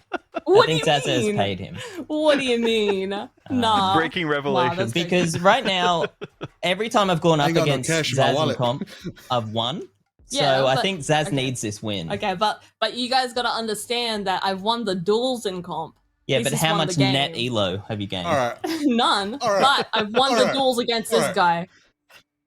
Okay. We're gonna let you finish off this fiery discussion in the next match. But look, we'll let you say any final words to each other's teams. Cap's going down, and I've been telling this to him since, like, I don't know, since we knew about the event. Yeah. You take those 2 finals on the Gambit, and I'll up you by the 5 finals on a Widow, and then we'll call it there. Whatever he thinks, I guess. All right, Play well, anti-dive into our leave it dive there. mains again. Do it. There you go. There you go. That's it. Dive, anti-dive. They're just having fun. They're just having fun. I'm just waiting for someone's PC to get unplugged, but hopefully not while the game's running. Thank you very much. I'm guarding it. Zaza Kaplunk. Good luck in your next games. Have a good time. Kaplunk, stop throwing cards at Zaza mid-game. That's against rules. I saw the 2-hour video. Enough of that. Back into the game. Do it in game, not in real life. Okay, do it in game. All right, in game. All right. Thank you very much. Thank you very much. Good luck. Good luck. Thank you. Oh, good. Here it is. Kaplunk and Zaza. Round of applause. Round of applause. I told you, Votable, the type of creators we got here in OCE, man. Put on a show. Hilarious, entertaining, big personalities out here. It's too funny. It's too funny. Birdsky saying, Kaplunk, you know what to do. That's great. Pull that up. That's great. Pull it up. Okay. Hey. Oh, we could get physical here. We get physical. Listen, I want to see more of the thing, please. Okay, just get Wolverine, throw him off the map. Anyways, let's relax. Easy. Let's calm down. They turned me back into creator. Like, you gotta be professional. Hooks up. Now, this next match, as we know, map 3. It's gonna be exciting. We're gonna jump straight into it. As we know, Spades again have map pick here. What are they gonna do? We dealt with a bit of convoy. We're probably going to convergence now. I'm very curious what map they're going to pick. We're talking potentially Jalia. Jalia is a very good, confident map, but it's got some sight lines that might not work out. Really, what is this Spades team going to do? Like you said before, Votable, I think you know what? Midtown might be the move. I'd like to see Midtown. Okay. Yeah. Maybe we do see that come out. I mean, we're on convergence this time, I believe, so we'll see exactly what the strategy is going to be for there. I mean, I love the new map, Heart of Heaven. It's a really fun one, and it's always cool to like see the navigations for those more dive-heavy characters through the different like smoke screens that they can go for. So maybe that's a strategy for them on that one. They could go Central Park. Central Park's a fun one, especially if you're really good at getting those initial holds on that first capture point. So there's a couple different options, although Central Park is not really good if you're facing off against a Widow now that I think about it, especially once you're on the convoy stage of it, right? Because especially when you're at that 3rd checkpoint, trying to go up the staircase, and it's just you're staring down the barrel, trying to move up. It's not a good time. So we'll see. Yeah, absolutely. You know, we're going to find out. We're going to find out very, very soon what this map's going to be. It's going to be a good one. I will say, though, on top of that factor, you know, teams kind of know each other now. We've had 2 maps to learn. They've figured out what everyone's kind of like backup pick is as well. As you know, when folks sign up for this event, we asked for everybody's top 5 heroes. Not role specific at all. We saw a good mix, a good range. Somebody put Blade. I want to see Blade. We saw Blade. Yeah. I want to see more Blade. A little bit. I want to see Blade bury the light and actually bury it this time. All right. That would be fun. But I will say, when that was a good pick, Penny was a standout. Cody put in a lot of work on the Penny Parker there. Cody's just been a standout in general, though, to be fair. I mean, on the Mr. Fantastic for the domination and how they were getting like doubles and triples left and right and center. And then on the Penny, when they were attacking specifically, they weren't as effective defensively, but it did work out well when they were trying to do it in OT, right? They had that full hold strategy. I think they had a Groot and a Penny, which is just so annoying to play against. So you can't even like move from where you're trying to go to. So we'll see if something like that comes out, depending on if they're attacking and defending for this next map. But either way, I think the big thing for Spades is that they need to stop that momentum before it gets started for Hearts if they are on attack, because they just let them go all the way towards the 3rd checkpoint and then they started fighting, and that's what did them dirty. Yes, they only had like a 9-second difference in OT, but we saw that Hearts had a little bit more ferocity on offense in comparison. Yeah, absolutely. Like, another thing to consider here is, you know, going into this next one, again, there's no bans. Usually when we're talking about taking a little bit of a breather, a little bit of intermission, you're like, all right, guys, we're going back to the next map. We're going to ban something. Not the case here. Right now, have to think about counterplay. Not necessarily counter picking, counterplay. Right? So if you're going to pick a map, you kind of want to funnel them into a certain composition and then try to counter that. That's sort of how Marvel Rivals works without bans. And that's sort of how my comp games works when everybody skips bans. Now, what we need to do besides nonsense is actually figure out the strengths that are going to be going to this next one. As we also know, a lot of MVP action. Cody's a standout. Zaza's a standout. Ominous is putting in the work. Massive moves from Imperator. I could see a lot Good more looks from value coming Vine. out. Rated RKO as well. Massive healing. Probably one of the most healing numbers so far. And I want to remind everybody, something we forgot to mention earlier, there is a bonus 2,000 units to the MVP. Ooh, That's right, a bonus 2,000 units. That's enough to get something good in the shop. I'll tell you that. that's true. Something really That's true. spicy. And of course, no matter what happens, the SVP will also get a bonus 1,000 units. So the SVP and MVP of this entire best of 5 will still walk away with a little bit of extra moolah for putting on a show. So that's what we're here for. We want to reward those putting on a show, standing out, working with their team the best. But let's get into the action already. there we it's go. your map of choice. We're on it. Kunlun. I was waiting for it. I was waiting for Heart of Heaven to come out. I was also waiting for Captain America. I mean, we had 2 Captain America like heavy hitters on the side of Spades, and we just haven't seen it so far. So now we do finally get to witness it, but they are vanquished for a second, sent back to their own timeline for now, and we'll see if it'll be enough for them to at least hold things down defensively with the rest of their team that still remains. As I say that, though, dropping like flies, and they are just getting picked apart, like just pieces falling off of a chessboard as they are just going for the checkmate on this first capture point. Hearts have not been stopped once when they are on attack, and it's not going to stop or start here now for Spades. Absolutely right there. Oh, order from Imperator. Gonna keep the Spades in contention. It's opening on up. Pentagram for Allah is gonna keep them enabled onto this final chance to defend here early before we enter the delivery section of the map. Arrow's making it happen. Gambit's trying not to fold. Everybody's going forward. Another pick coming out from Zaza potentially. Oh, a little duel and actually combos Vibe out of here. But in return, Burnski avenges the fellow teammate. My goodness. A little bit, but then the rest of them fell apart like they were Thanos snapped in Infinity War. A tough spot for them to fight through, but they'll have their own revenge in due time. That was a very quick capture point secure by Team Hearts, and kind of expected that from what we saw in Convoy, right? When they were on the attacking side, they just were unstoppable. We didn't really see too much resistance put up, but I am liking the way Burnski is playing, getting onto the back line, trying to lock down the objective, so they can't do much against it, bobbing and weaving back and forth. That's what you want to play with for the Captain America. Now it comes down to this Brainiac bounce from Cody. Oh, in honor of Matsi. He's bouncing on it. Solus going for a bit of action as well. Rated, taken down from the fantastic power right there. Daryl, big. Oh, going for a pause, guys. Attack pause. Having a little tactical pause. Zaza disconnected. Oh, wait. Was the plug pulled? No, did he pull the plug? Did they do that? Ain't no way. The call came from inside the house. Ain't no way. Get him on the line right now. Get him on the line right now. Call Complank's phone number right now. Put it on loudspeaker. Production, put it on loudspeaker. Yo. Or maybe a card was thrown the at the PC and then accidentally hit the power cord. It slid in through the thing and then went into the fan, into the GPU. It's just that. Blew it up. Guys, this is just sabotage on the highest level right now. Can we get a referee checking on Kaplunk right now? We need a photo of Kaplunk right now. Put your hands up, mate. Unbelievable. This is crazy. Oh man. Oh, you know. Hold on. Wait, hold on. Let's see. He's laughing. He's sitting down. Bro, he just got up from the crime. Yep.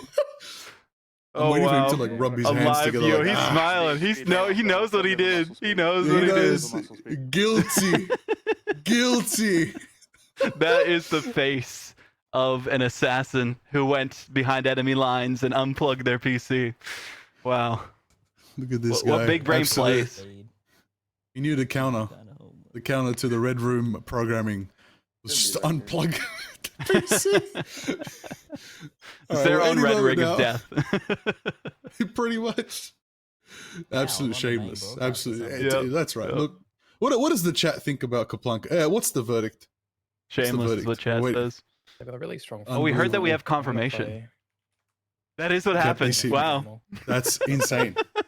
He actually, when he actually did it, that's a genuine laugh. He actually did it. Diving mostly He's- to you on Oh, I think she's back. Okay, looks Wow. like we might be getting into game right now. Okay, a bit of a unplanned, technical pause, tactical pause, mental reset, you name it, for both teams here. Proof or it didn't happen. Oh, God damn. We Oh, don't even man. know what Proof or it happened. didn't happen. What is going on right now? Who unplugged the router? Who unplugged the computer? What happened? Oh, Alright, we're back. everybody's back in. Ready checks going off. That's Getting back right. into the A action. wretched serpent Where's the saboteur proof? with his wicked Where's grin. the proof? That's what a Gambit would do. A thief in the night. Steals the connection Absolute. to Marvel Rivals. Absolutely in character. In character. All right, everybody's stretching their legs, remembering what hero they're playing. Unfortunate Daryl does not get to be a Monster Hawk for now. Everybody's regrouping, reassessing where they need to be, getting back onto objective for now. Oh, Daryl took out Burnsky on the sidelines there. Into the action right now. Just look at a lot of bulky, just Vanguard composition from Hearts. Look at these just big chunky boys right here. It's always so nice to see some Venom Hulk compositions. It's so rare. I like it. Something different, something spicy, something fun. And you know what's fun is getting frozen. Yeah, that's not fun. That's not fun. We have the Royal Flush though that does come through from Punk, and that actually comboed with a Daredevil was so lethal, diving forward back into back line so they can't even do anything to escape. Even the Bruce Banner won't be able to survive. Cody just used the big head emote. They're staggering them at least for a moment. Back slashed it. That is one way to ego the competition. Look, I turned into a bobblehead at that moment. He needs to reset. You know what? It's effective. You might as well just stand still.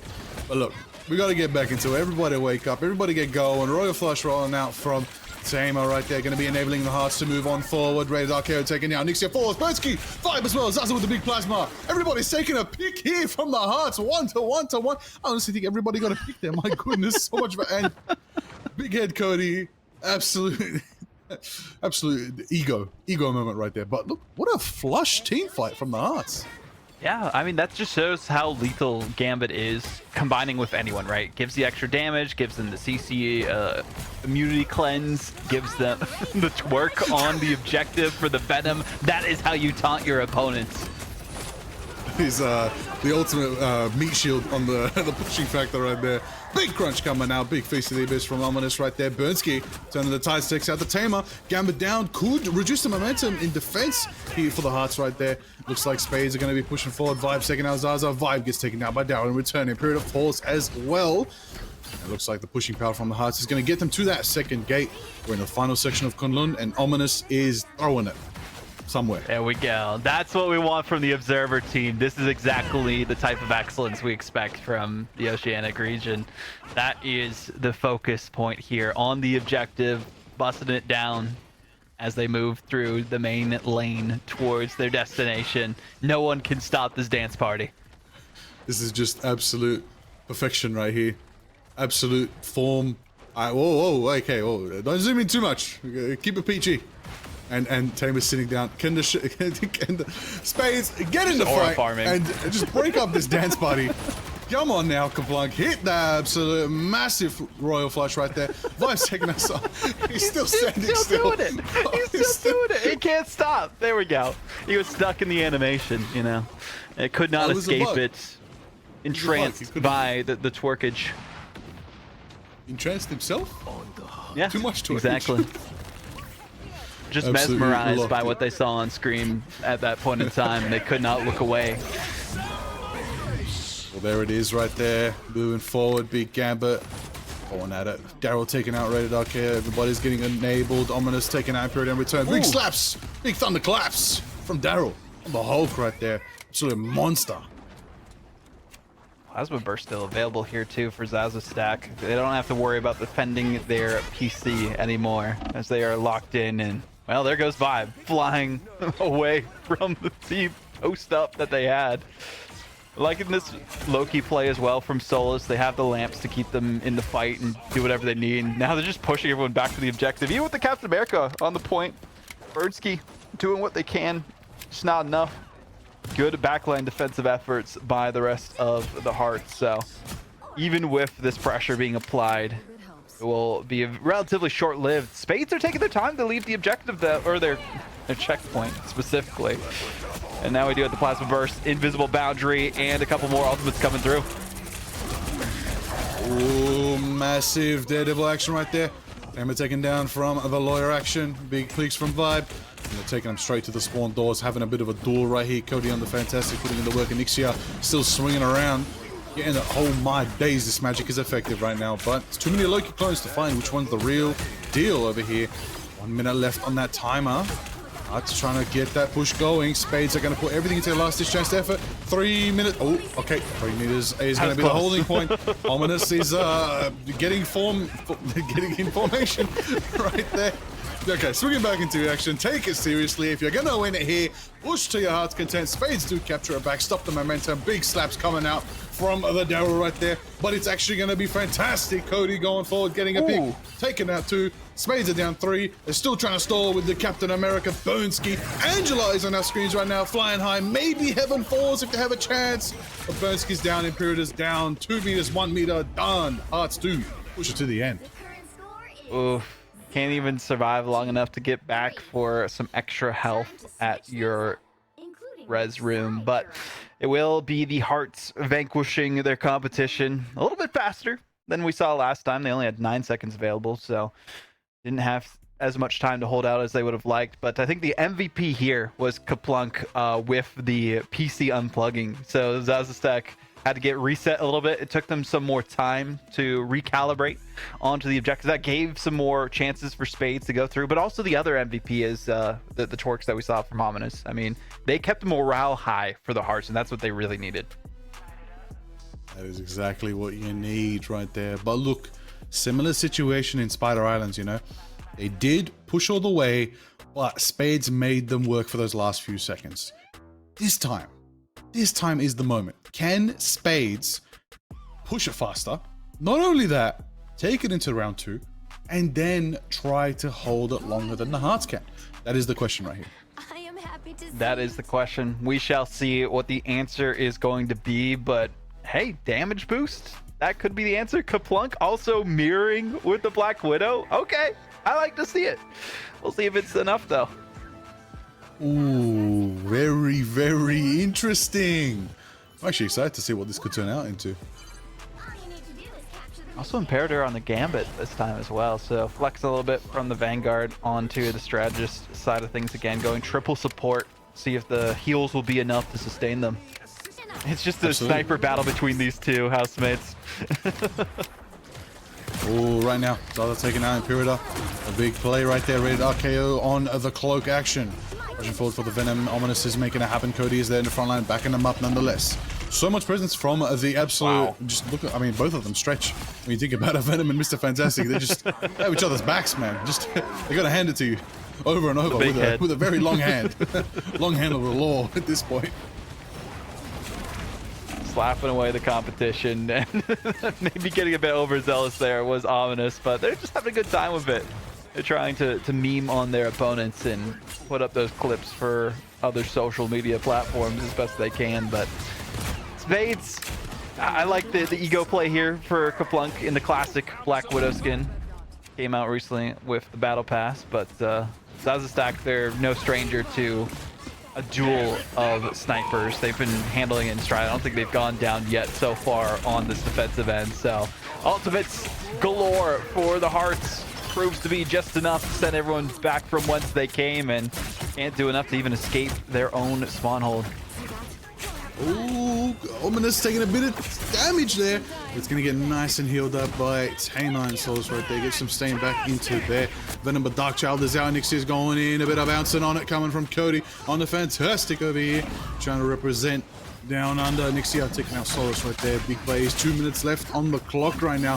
Nixia putting in the work. A big chase. Oh, but the Gamma Bubble did save Zaza in time and denies Nixia another pick.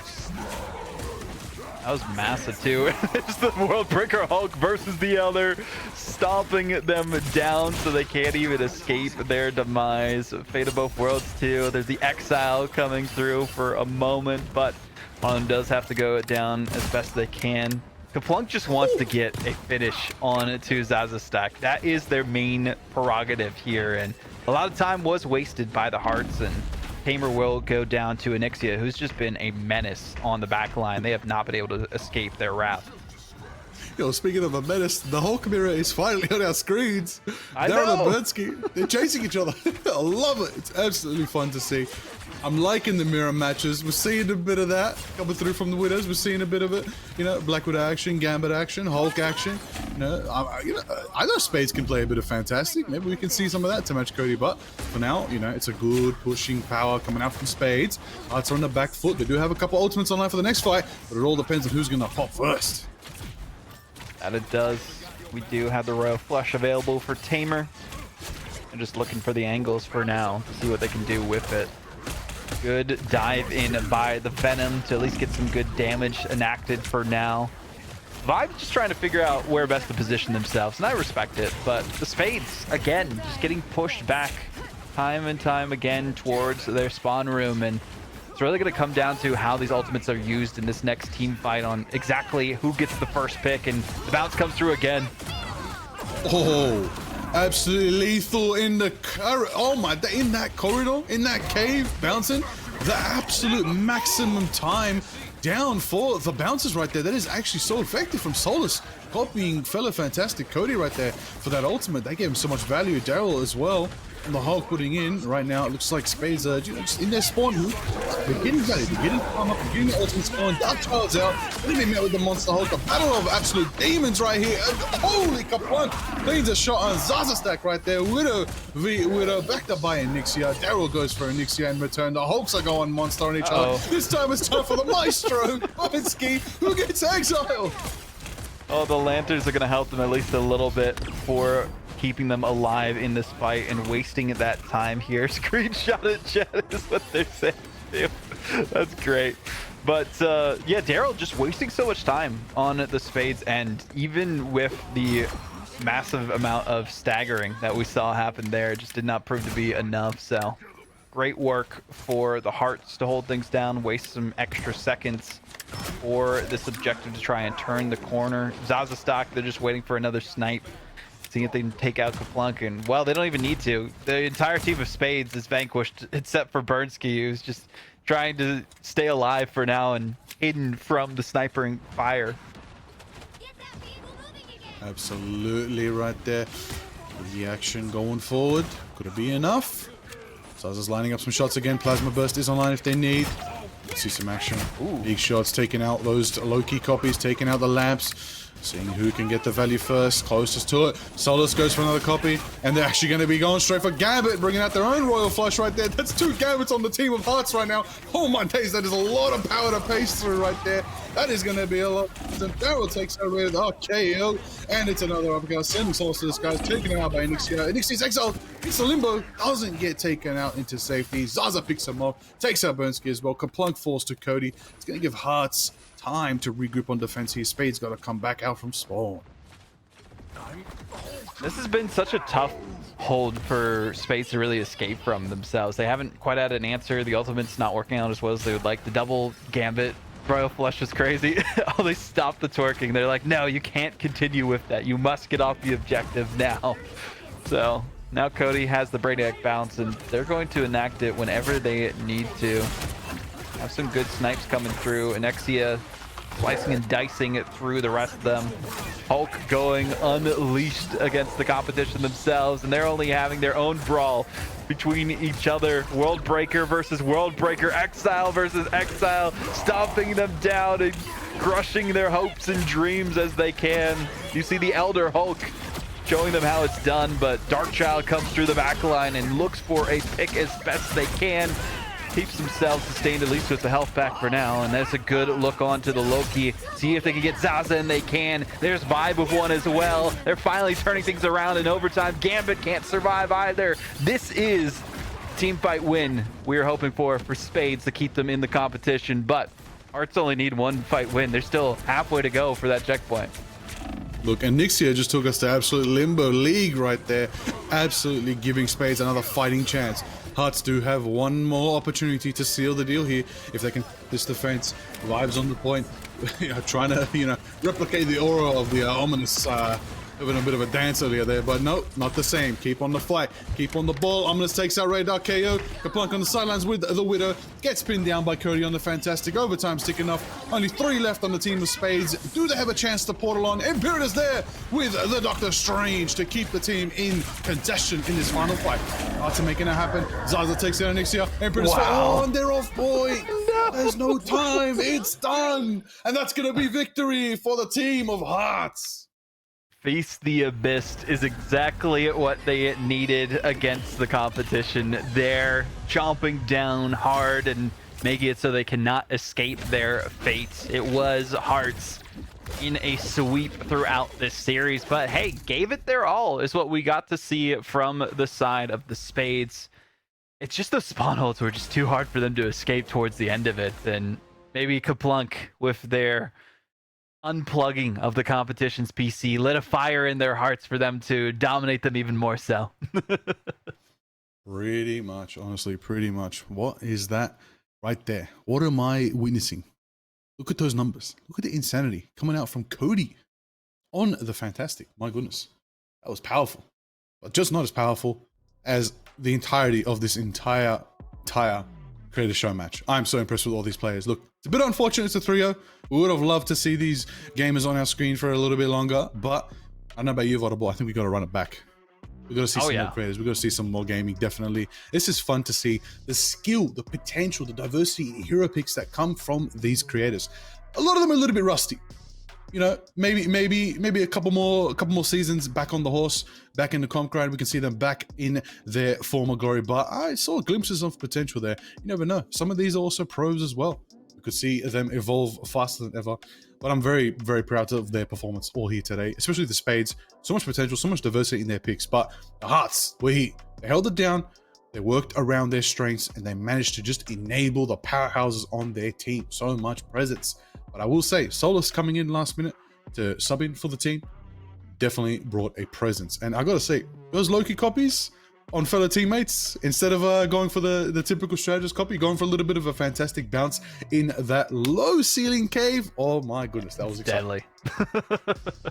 I always like Loki copies like that, where you can just have some fun with it, especially if you know that you're doing a little bit better than your opponents, and that's what we saw happen there. So they're just able to give them the fists of justice time and time again. But as you can see, the Hearts are the ones who ruled the day and the competition for the Creators of Passion Creator Showcase here. So congrats, each of them getting 2,000 units apiece, but the losing team don't go home empty-handed. 1,000 units to each of those players. Thank you, NetEase, for providing that as well. But yeah, great matches, great heart, great Spades, I guess you could say, it's shown by these teams for that 3-map finale that we had for those creators.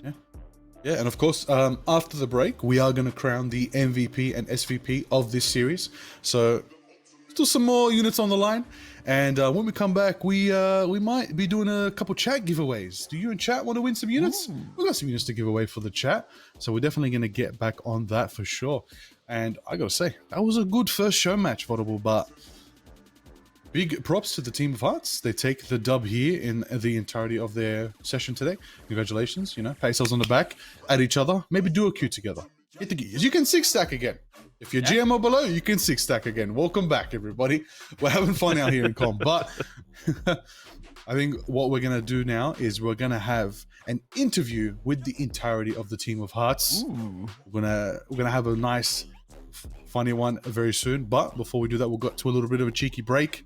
When we come back from the break, we'll have an interview. We'll crown the MVP and the SVP, and then we will get into what's above Vodable's head: Champions of Power Pro Player Show Match.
in the blem. Free up the guys, then dip out the ends. Jump in the ride, then burn out the rims. Don't stop, don't clutch the button.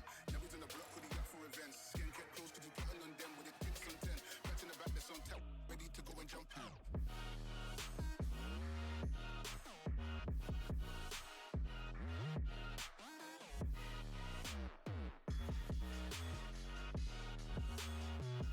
Right side, it came.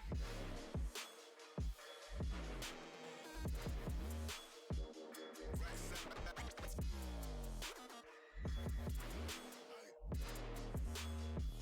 Kicks on and I'm good. Pitched up on my own. Right side, it came back. This lifestyle had me wrong. Woke up and then I kicked up. I turned ghost on them, I'm gone. Kicks on and I'm gone. Head missed and I dipped and shit. Clock that, it got long. Smoke up, that's in the blem. Free up the guys, then dip out the ends. Jump in the ride, then burn out the rims. Don't stop, watch the end. Never in the block with the yacht for events. Skin kept close, cause you putting on them with the tips on 10. Back in the back, that's on tap. Ready to go and jump in.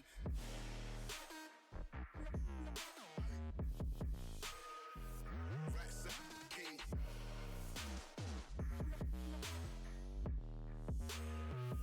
Right side, it came.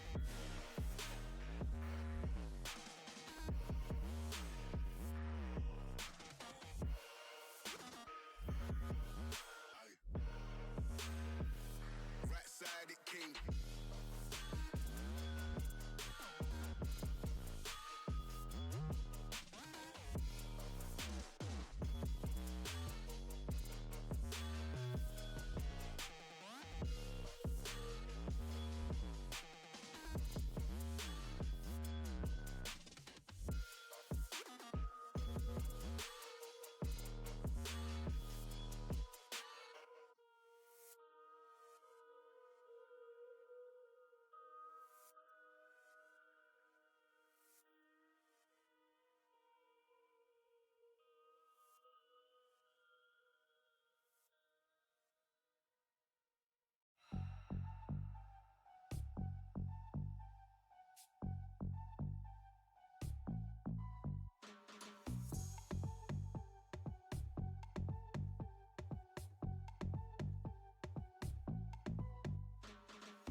Welcome back, everyone, to Oceanic Rivals, a love letter to year one. I'm Vodable. We got Liger here. And we also got the majority of the team from Team Hearts who came out on top in that show match, the creator matchup that we witnessed. The creators of Passion here are victors, and, well, not surprised that we do see Ominous breaking it down. But let's break it down here for a moment. How do you guys feel coming out on top in a sweep as well? Do you guys want to go first?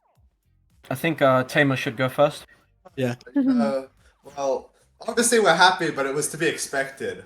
True. Like, we knew we were gonna win. I even pulled out the signature Moon Knight for my boy Liger here. I had to show him what's up. Okay.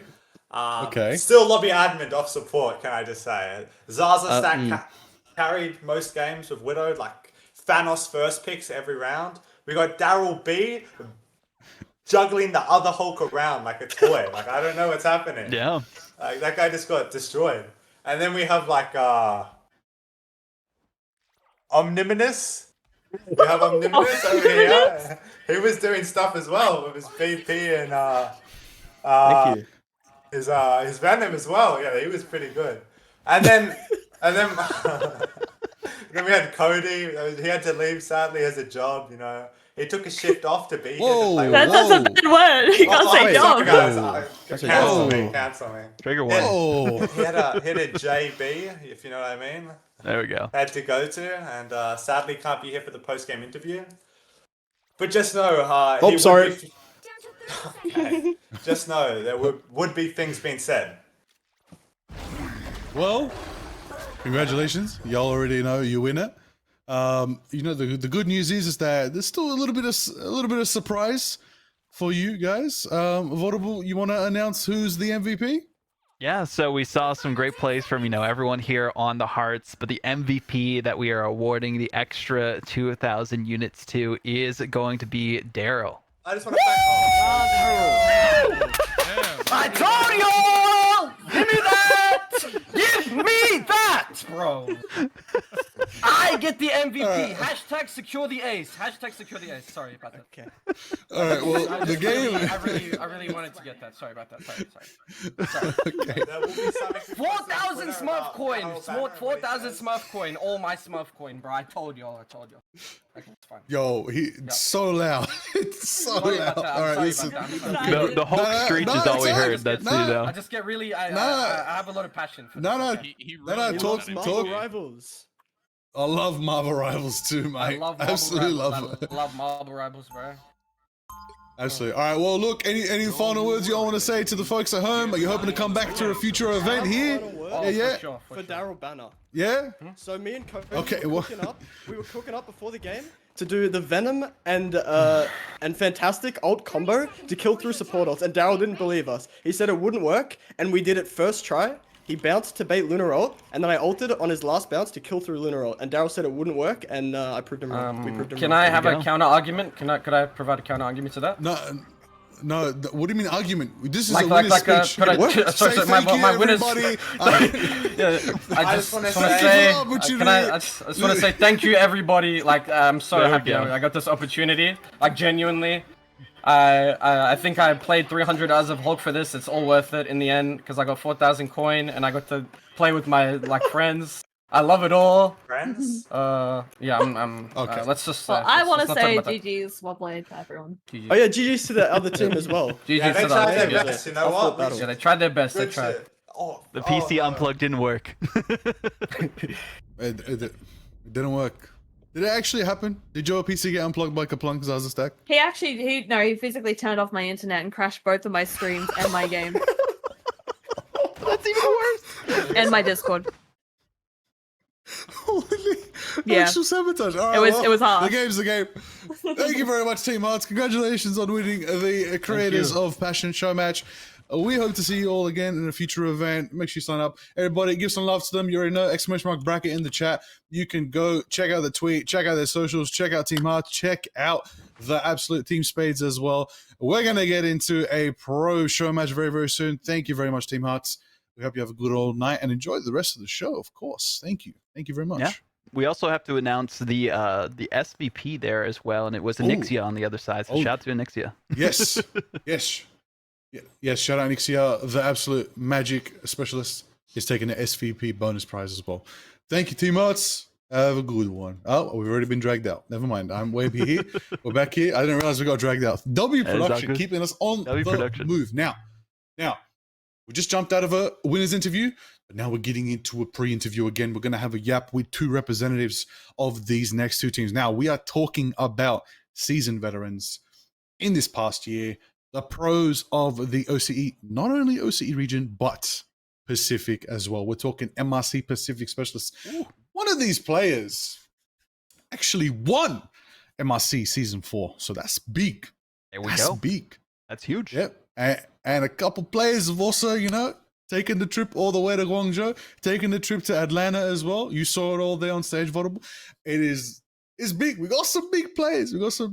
But maybe we introduce them. Maybe Prod, maybe we can have a little bit of a team preview. Let's have a look at the teams that are about to play. Let's have a look at the first team that's going to be in this show match, the Champions of Power show match.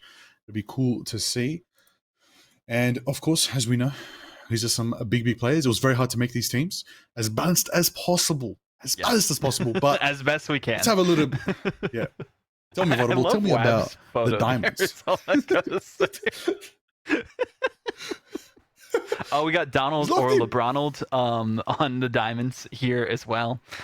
They say Flats and Ninja are their fans, and I can see exactly why. Mogging the camera with their photo that they submitted to us. OG MRI, they were able to win that as well, and they're going to bring some Hulk action potentially on the pro side of things here, which would be dope. They play some Captain America, Doctor Strange, Magneto, and Venom on their side as well. So I mean, hey, expect some big things from Donald on their side. They used to play on Kanga, and we'll see how they perform in this matchup. Well, I've been excited to see Donald. Donald, as we know, actually took a little bit of a trip to MRI Asia in the last stage. Ooh. Had a bit of a bout there on the team down payment, put in a bit of work. Very keen to see how they perform now, taking a little bit of a different expedition to the path to pro. Let's see how it all unfolds. But besides that, we got WEF. Big eyes, big focus, locked in more than ever. Absolutely does scream in the whole Pacific region, in Asia and OCE exclusively. Definitely talking about 5 a.m. scrims, Vodable. Mike, these players, they do not have good sleep schedules. They are committed to the game. No, they are very committed to the game. So, I mean, hey, seeing that they're able to show up for this matchup is great as well. FMCL, we see them show up here. They were also one of those players who made it all the way to Atlanta, did some decent performances throughout it, played under a different name, but now they're back to their OG style here as well. So maybe we'll see them be the flex demon for their squad. Black Panther, Blade, Daredevil, Magic. I mean, we saw a lot of that in the previous matchup. Might get to see another taste of it here as well. Apparently the second best Black Panther player. So they did really well this last season in OC. First place both times for stage 1 and stage 2. And now they're looking to get first place in the show match. So we'll see how they do. Absolutely. There's a lot of presence here, quite a big thing. Tell me about this Audible. What are we thinking so far about this team? I'm thinking they are a menace to be reckoned with. This is going to be a tough squad to take down, is all I got to see looking at the roster that we have here. So, I mean, they have some good composition based on where we see the heroes that they can play with, but there's also some dive potential again with FMCL, with Snipzy's on their side too. I mean, they also play Magic on their end, but Hela, Phoenix, Psylocke, Winter Soldier, more of like the more orthodox heroes that you see there. They played Ignite Stage 2 with Vicious, so a lot of great players there for this side of things as well. And I don't know. I mean, I'm expecting really big stuff out of both these teams, but just looking at the Diamonds specifically, I was like, this clubs team has their work cut out for them. Oh, they do. And we might as well have a look at this team. Let's have a look at the roster for Team Clubs. They're going to be facing, of course, the big deal right there. Look at him. There he is, starting off the roster. The 2-time. Another big Magneto player, big Emma player. Honestly, some people even say one of the best Vanguards in the world. Best Vanguard OCE. So many titles this guy has. It's the 2-time. It's Duep. Putting the work in. Absolute menace. Look at the aura exuding off this profile picture right here. Look at the aura. Come on, Vodable. Look at Duep. It's insane. He's ready to go. Chopper Mag style. I like it. I like it. I like how many Chopper Mag players we got represented in this show match as well. Just because like they were the ones who represent the region so well, made it so deep into the top 8 even of Ignite that we saw for the grand finals, and I hope to see them stick together for the most part going forward as well. Some great looks there. You have TiniValkyrie too. They did some pretty good results themselves. Second stage, second in OCE. They've had they were one-tricking Angela for the entire series. So 2 weeks after release, I mean, a lot of people didn't know how to play Angela back then, so they were a pioneer or a hipster, as we used to call them, for their role. Ooh. Yeah. Ooh, that's true. Trying to see how they can do. That's true. That is absolutely true. You know, I'm expecting a lot from TiniValkyrie. One of the best Angelas to cast back in stage 2 for MRI. Honestly, spicy. Very spicy. I'm looking forward to it. But another big pick, and definitely out here looking really, really ready for gaming. Just look at zykric. You know, got the hat on. Yeah. Freshly in the shower, having a wash. You know, some of these gamers don't have showers. zykric definitely does. Come into this game clean and mean and ready to absolutely go crazy. They play everything. They say I'm not bad at anything. I can do anything. I'm not bad. I don't know. They're just a big blob, according to them. And they have a friend in the tournament. They do, and that's Bubblecuh on the enemy team. That is interesting. So there's a bit of a dueling rivalry here between Bubblecuh and zykric. You can see Bubblecuh in the chat. It is going to be exciting to see how that matches up. But now, the Gambit player. Tell me about Hypnotic. Yeah, I mean, I'm expecting big things from Hypnotic here, too. They were benched on ground 0, but hey, they say they only lose. Why are they all saying only negative stuff about themselves? They got to hype themselves up in these little, like, tidbits they submit to us. But they got Season 0 Ignite, second place. Season 1, they went 5th through 6th, so they did pretty good for themselves, and their hero pool is very solid. Daredevil, Iron Fist, Psylocke, Spider-Man, we might see some getting sticky with it as best they can there for Hypnotic. So hey, maybe they have Gambit on their profile picture, so who knows what they might throw out in terms of hero picks here. It might just be an aura farming Gambit. I think this is the Flex Demon. That might be the rival to FMCL on the Diamonds team, so it's gonna be interesting. In terms of Gambit player, we might be leading to the next two. We're gonna be talking about Seqtar over here, currently playing for Vulcan Red, right? Number 2 team in Ignite OCE Stage 2. Big presence coming from Vulcan Red out here. Shout out Dexu, one of the tournament organizers, also a part of Vulcan Red, putting in the work. 4th in MRC Asia, doing a lot of work. 5th is Ignite Season 1. Big strategist player. Their favorite character is Loki. Seqtar bringing out the Loki. We've been hearing the Loki Gambit compositions are doing really good right now in the current meta. We might see it now. I mean, this is the taste of pro play right here in this best of 5 tonight. This is exciting, but what's also more exciting is Slipperi from New Zealand, who actually submitted their photo at like 3 a.m. when I asked them. Thank you, Slipperi, for waking up your sister to take a photo of you. Love you, Slipperi sister, as well. We just want to give thanks. We woke her up from her sleep. But we got the photo. Slipperi's looking good, looking sharp. Double thumbs up for everybody. Having a good time. And an MRC Season 4 winner as well. Oh, that's big. That's big. Yeah, expecting big things from all these players here. So I'm excited to see what they do for this show match, because we saw some great plays from the creators. I mean, high-level players themselves and all intents and purposes, but looking at these teams, they are all the pros for a reason, either at the top or on the bench or substituting in, but still supporting their squads and their spirits as best as possible. And it's going to come down to the champions of power to showcase us the real skills to pay the bills. We do have some bans this time, so we will have the Ignite featuring bans there, but Gambit cannot be banned, so they are going to be on the table for these teams, and that's what makes this interesting, because Gambit just came out. We got to show them off at least a little bit, especially in a pro level competition. Oh yeah, we have to. And these are the players that we've wanted to see get against each other. Fellow teammates, rivals now, you know, ex-teammates on the same team again. Bit of a nostalgic feel. It's nice to see these players all just mixing up, shuffling up, and having a good bout. I know all their teammates are in a call right now, watching, having a bit of a watch party, having a good time. I can tell they're definitely having a laugh, bantering, enjoying what is about to be this next show match. Everybody, we're in for a banger. And on top of that, we are also ready to have an interview with 2 representatives from both teams. It's going to be good. Let's get to it. Yeah, let's get to it. We'll see who joins us here from either side. We got Donald. There we go, boys. Donald, I mean, welcome in here as well. You know, we saw some really good Hulk play before. How are you going to come out with the Hulk all yourself, or are you trying to mix it up a little bit? Can you hear him? I don't know. Slipperi? Donald can hear me. I can't hear Yeah, Bubblecuh. I can You hear. can't hear us? Oh, okay. Oh no! I can It's hear up to you, Liger, Liger. again. Yeah, sorry, man. Oh, okay. Vodable asked you, Donald, if you can hear me. You Okay. can hear me? Yeah, it's all good. Yeah, Vodable was asking you, how are you going to bring out the Hulk? We saw some Hulk gameplay earlier. Do you feel like you might bring out a high level Hulk? Do you feel like you might bring out your own Hulk style? Or you got something else in your back pocket? Look, I like to think of myself as a bit of a flexible guy. So, Hulk, he's better now, but he's still not the greatest. And after hearing you read out Hypnotic Zero Pool, I'm not too keen on playing Hulk into that. Yeah, something else is on the line, I think. Oh, there you go. There you go. Well, Slipperi, can you hear Vodable? Double check that. You can hear Vodable? Yeah, I can I don't hear think bro. Slipperi can. Yeah, Slipperi as can well. hear me. Vodable. Okay, Yeah, there we yeah. go. Go for it. Yeah, Sweet. you can. I'll talk with Donald. You got Slipperi. Easy. We got this. We got this. We got So, this. my question is, are we going to be seeing Jeff the Shark getting full team eats from you, Slipperi? That's what I want to see.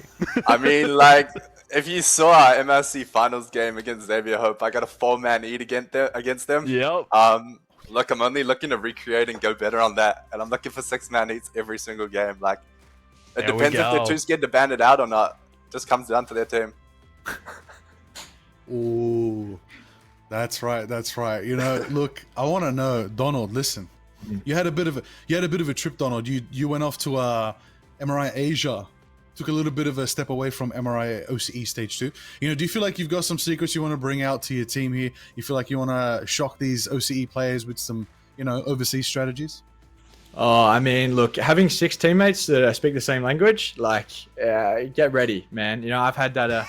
I'm unleashed now. People can hear me. It's wonderful. I think, yeah, Slipperi's not going to hit a single Jeff Holt, buddy. Like, it's easy. We're not Xavier Hope. We're not Xavier Hope. Come on, bro. You don't know what my Jeff is capable of, bro. You're right. I've never seen There it. we go. Go down there, bro. Jeff's a Down to menace. GM, bro. Anyway. So Gambit is available to both of these teams. And Slipperi, I noticed that you have Gambit as one of the heroes that you play. You got some good hours on them. Do you got a Lord yet on the Gambit, or are you still working through it? No, I don't have the Lord Gambit yet, but I think we're probably going to be passing it off to Seqtar. I think Seqtar's got a bit more practice on it than me, not going to lie. Okay. So I think that's respect going to be Seqtar's job today. Oh, okay. Well, I don't know about you guys. I want to get into the game. So, what we're going to do, final words to each other. We'll start off with Slipperi. Anything you want to say to Donald and his team? Donald, bro, like, I'm just wishing you the best luck, bro. My team's been practicing. We've been scrimming for 4-hour blocks every single day, bro. DeWitt's been putting us through training camp, and I'm like, just good luck, bro. I'm wishing you the best. We're chilling, bro. Emma's not that great right now, so DeWitt's nothing. Okay. How about you, Donald? Anything you want to say to Slipperi? Any Oh, final look, message man. to the team? I tried to get us a bit of a pre-game chat. No one really knows what we're doing. But yeah, we're just like, just rock up, shoot them better than they shoot us. Easy. Vibes. There we go. That's it. All right, well, shall we get into a Vodable? Do Shall we it. wrap it up? Thank you, gentlemen. Thank you, man. Yes, appreciate it. Thank you. Off you go, lads. Good luck. Now, that's beautiful. I like it. They're confident. They know each other very well. They know each other's teams very well. That's what I like to see. These champions of power are going to have a massive bout here today. It's going to be good. I like it. I'm very excited to see how they all perform. But, they're going to get into the game now. As we know, behind the scenes, what's happening is domination is the first mode. But a little cheeky coin flip is happening between the teams right now. And of course, whoever wins the coin flip gets to choose the map. So when production gives us confirmation, we're going to find out very, very soon what that first map's going to be, which is going to be exciting. So WProd handling all the action behind the scenes while we are here entertaining all of you amazing folks in the chat. Everybody out here watching the love letter to year one here in Oceanic Rivals. Having a good time, Vodable. We're having a great time. We're at the halfway mark of the show. True. And the bangers are going to keep on coming. Also got to mention, we're doing a nice co-stream. So everybody, if you're listening to me now, use your Prime subs on Vodable, please. Prime subs No, on Vodable don't right use now. it on me. Use it on Liger instead. No. Use it on Vodable right You know now, what? please. I'm going to use one on you right now. You can't stop me. Unbelievable. There we go. Listen, I did it. On top of that, of course, if one of the mods put Vodable socials in the chat, everybody follow Vodable. Vodable, I want to give you the floor for a moment, man. Be too kind. Dude, bro, everybody knows, man. Tell us about the show. I can't hear because I have alerts on. No one but me can hear my alerts right now. It's blasting my ear. I can hear. Thank you. Now the question is it louder than Daryl was when we announced that he was the MVP? No, I mean, nothing. I okay, don't know. who do we think is going to be the MVP out of these teams? That's my question to you here, Lager. You don't do predictions. Predictions, Ooh, yeah. Like prediction. who we think's going to pop off? Okay, listen. I keep staring at those two photos of those two Chopper Mag players half in darkness right now. Yeah. With Dwep and like, I'm noticing FMCL and Skittles are just like polar opposites right now. One bloke shrouded in darkness, one bloke smiling cheerfully. Like, the aura right now. Who's more of a threat? But it's probably Wav. Wav's just staring at everyone right now. You cannot read where this guy's looking. He's going crazy. But look, I like the Jeff talk from Slipperi. I think that's a good front runner for some MVP. Listen, pro teams, they play very boxed in, tight units. That's very good for a Jeff player. And Jeff players, no matter how good these players are in the MRI scene, in the MRC scene, Jeff still farm those big 4Ks, 5Ks, you name it. We always call them when we're casting. Even in Collegiate, it's happening as well. So what I'm trying to figure out, right, is Angela good? Can Tini pop off? Do they know what Tini can do? Is Dwep's Emma still an answer in this current season? Some people say no. Or is it just such a high level that it's just going to keep up anyway? Quite a lot of factors to consider. The flex demon off between Hypnotic and FMCL. Honestly, MVP predictions, I got nothing. I'm just excited. I'm excited too. I mean, just to see high level competition, because MRC, we're still waiting for that to start up again, right? We're still waiting for whatever year 2 holds for either Ignite or whatever else they come up with. So I'm just excited to see high level pros playing in this crazy meta that we have for season 5 and playing for some of those credits as we were talking about available to the winners. The 2,000 units to each player, 1,000 for the losers for the other team, but the bonus 2,000, you get 4,000 total if you're the best player that we think you are at the end of it. So we'll see what goes on, but what we do have is this lovely ban phase and protect phase at the bottom of the screenshot production for that as well. So we got Daredevil coming out first with the ban, not surprised in the least after seeing how effective and lethal they were in the previous show match. Yeah, absolutely. No surprise right there. It's going to be an interesting first ban. Got to double check from production who's who. It looks like, okay, so... Okay, that's interesting. Okay. So clubs started off banning Daredevil. Diamonds skipped their first ban and they go for the Protect on Captain America. Okay, interesting. Okay. Is it an aura skip? We're going to find out. If this is what the Diamonds want to do. But as they're just trying to ego them as best as they can. That's all it is. You know, they're like, hey, we don't need to ban one first. We'll let you get multiple bans. And we're just going to protect. And Captain America is the one we're protecting. They're the one that's going to protect us. And that's what we wanted to see here. But Invis is also one of the most busted strategists right now in the game, especially with the buffs that we saw in Season 5. So I'm not too shocked to see both of these bands come out before. They want one-sided Daredevil. They'll take it. My goodness. Oh, they are locking in. They've called their lawyer. They used their one phone call. They have called their lawyer right now. They're going to be locking that in for themselves. I got to say, this is actually very exciting. One thing, it's a long flight. You know what it is a long flight for? Your hometown hero, you got Wav. That's true. Yeah, got a fellow Canadian in the lobby. He's represented. That's it. That's how we do it in OC. We got a little bit of this and that. I mean, we've got 2 New Zealand players here as well. We've got FMCL and Seqtar. If we ever get Marvel Rivals World Cup one day, I'm looking forward to Team New Zealand going with those 2. We just need to find 4 others. Does anyone know other New Zealand players? Listen, there's it's some a good out there. start, There's those some 2. out there. They exist. There are. I know there are. But like, in my mind, I'm like, I really would love to see a Team New Zealand. I think it's just aura. I think it's just cool. W to the Kiwis, so W to the Maori, W to that whole region. It'll be awesome to see. But let's catch up a little bit. We got the Loki ban flowing here. A bit of Psylocke action. Gone. Nobody wants Psylocke in here at all. Okay? Daxu's not even in the game, and they're banning Daxu. I'm just telling everybody that right now. Daxu is just sad right now. But the Venom is gone. No twerking Venom in this match. The pros take it seriously. No twerking Venom at all. I mean, I get it. I get the bans that we've seen so far. Psylocke's still so good.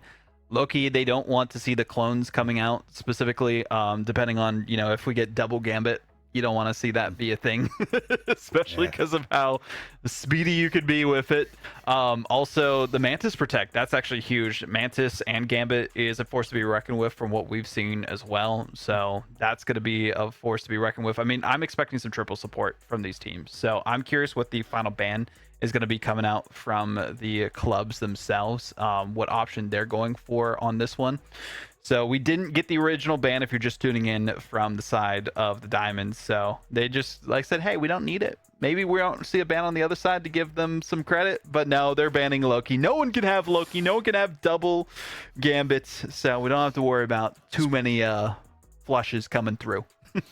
I know we can take it easy. No royal, no I was about to say quintuple. There's no chance of 5 Gambits.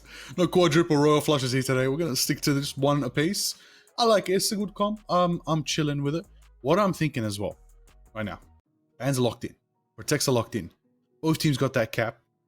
You know what I will say? No, the Daredevil factor is very, very interesting to me. Who is that? It is, yeah. Who on the clubs plays? We know it's probably Hypnotic. Let's see. Hypnotic. Yup. Yep. I will say, I'm loving what I'm seeing right now. Blue. It's blue. Yeah, that's what I'm saying. It's the blue thing. It's big blue. Well, back on the Emma. Makes sense. But here it is, everybody. Welcome to the absolute best event here today. We are talking about the clubs versus the Diamonds. This is your pro show match. That is right. The champions of power here in Oceanic Rivals. A love letter to you one. Welcome to their pro match. Audible, let's get into it, brother. This is when it begins. Now, this is what we're looking for. Clubs versus Diamonds, the pros against each other. We saw how ruthless both teams were in our previous show match, but this is where it actually comes down to it. We had the professional ban system. Gambit still unlocked for both teams, so expect some cleanses coming through if any CC does happen. But already one dropping by the wayside, and that will be Bubbles. Can't do anything to stay alive as the Mantis here if they're getting chased down by the competition. That's exactly what Captain America's trying to do. Moving into the action, we have taken a Zykric on the sidelines right there. Big. Beautiful action. Hypnotic taking out Skittles. Rat falls as well. Duep on the pick right there. Oh, the more hella is lethal. But it's going to allow Hypnotic to just still go in and take out FMCL. Percentage is on the line right now for clubs as they're building it on up. Diamonds are regrouping, reshuffling, reloading. That's what Seqtar's going to do. I'm liking the presence right now. I'm liking the compositions. Ultimates are building up. Let's see how Diamonds take this next push. All eyes on the Diamonds too. Again, percentage building up for the clubs is the big thing here as well. Star-Lord trying to build up that ultimate percentage. Whoever gets theirs first might have the best odds. And well, we do have the Royal Flush popped out by Seqtar and does get a combo for the rest of their team. 4 drop down and nobody can survive the massacre. Absolutely lethal right there. What a flush from the clubs, taking them out. No ultimates used by Diamonds. They played that one smart there. Let's see if they're going to get a good position for this next one. Hypnotic's on the prowl, trying to find an angle. TiniValkyrie on the flank as well. Not going to be on the Angela, but the cap is just as prominent. Tini is just one of the best dive Vanguard players in the region, maybe even the world as a whole, when it comes down to being that specialist in the skies. There it is. I'm liking this. Never as well. folding.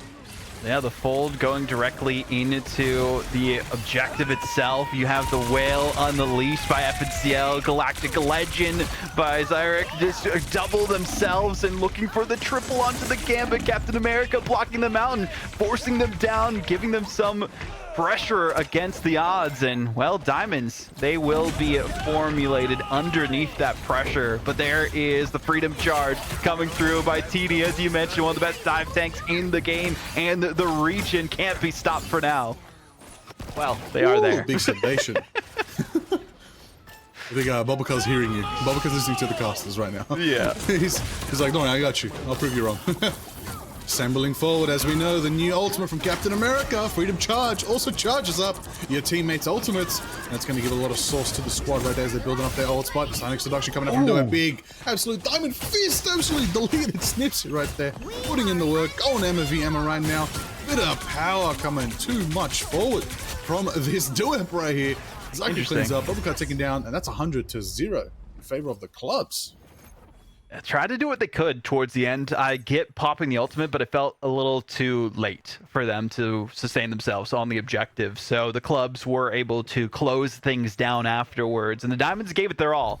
I mean, looking at the replays here, there was some insane pushes being used thanks to the Royal Flush from the Gambits on either end, and I like the combinations that we saw from the clubs, especially even with FMCL, who was trying on the Diamonds to use that healing reduction. Just wasn't enough to actually take down the flying powerhouse that we saw here from zykric. So great synergy from clubs is what we always hope to see from pro players, and they are doing that in, I was going to say spades, but it doesn't really make sense on their team name.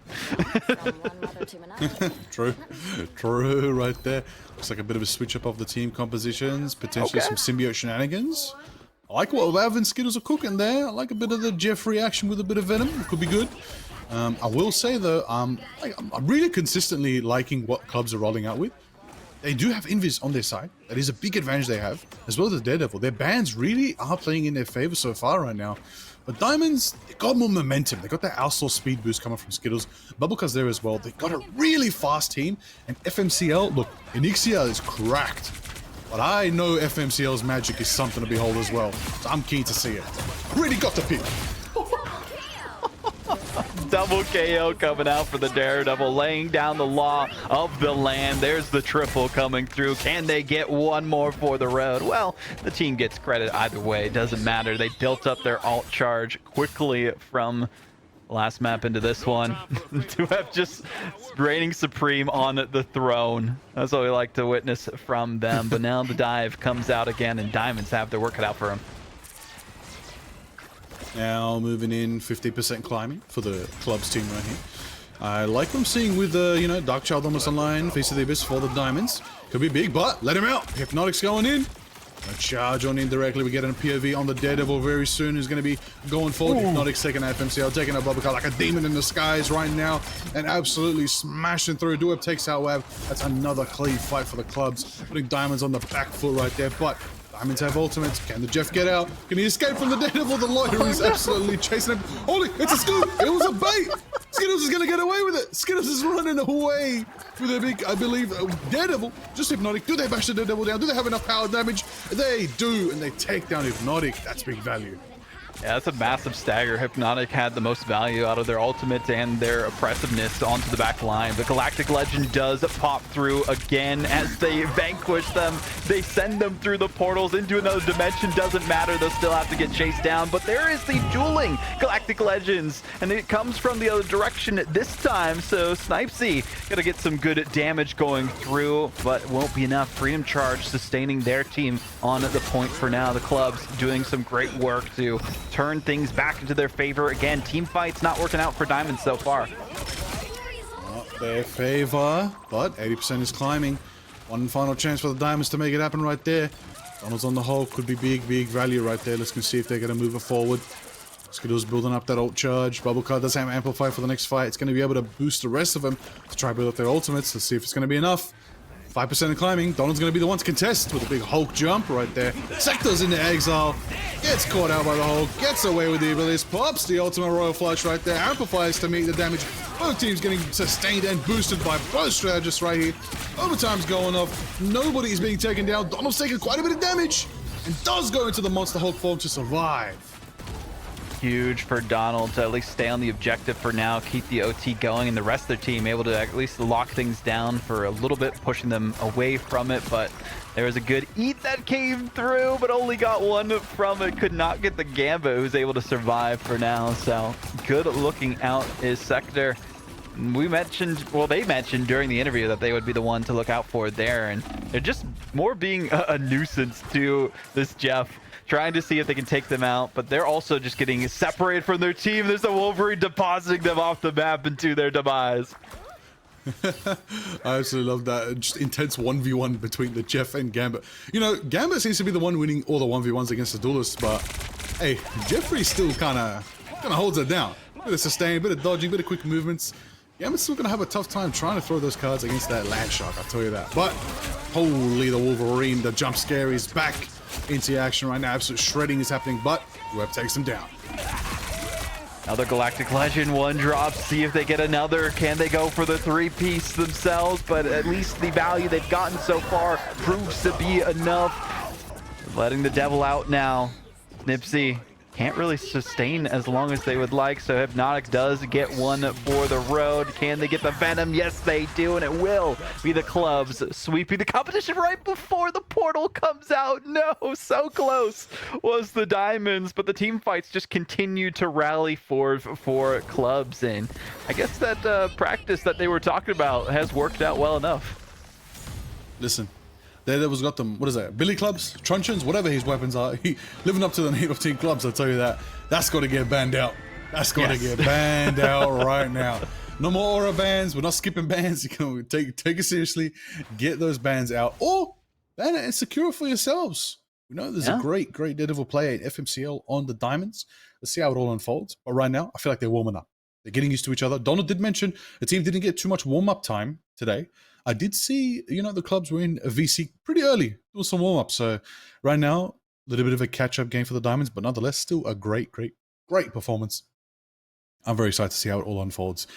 I also will see probably the Captain America's probably not going to be protected.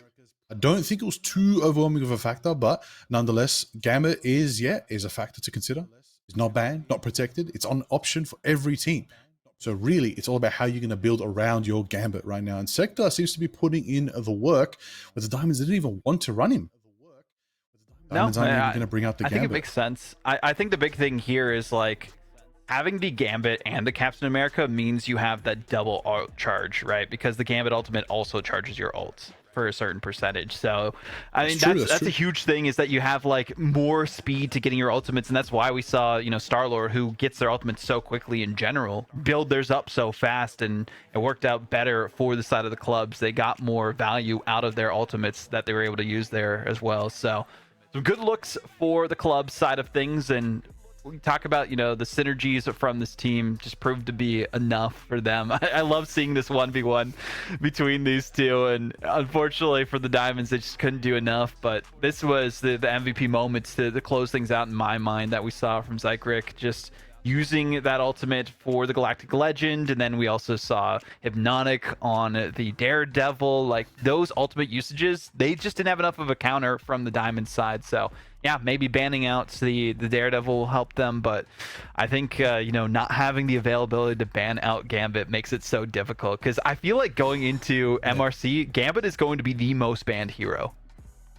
Has to be going into MRC Season 5. Has to be. I mean, we're talking about, would we even have, we're assuming it's Rogue. Is Rogue showing up by the time we get to those MRC finals? Might be the case. We also could see a little bit of a mid-season patch, a little bit of a tuning up or down of certain heroes. Probably will. Definitely need it. Need it. Don't touch Moon. Now let's just buff all the other heroes who weren't buffed this time. Then everyone's buffed. Yes. So. Yes. Let's buff. Who wasn't buffed? Black Panther. I'm joking. Black Panther wasn't buffed. No. Listen, the last time we had a BP meta, Human Torch wasn't buffed. Ultron wasn't buffed. The last time we had Human Torch. Microwaves exploded everywhere. All right, we don't need Torch again. Good lord.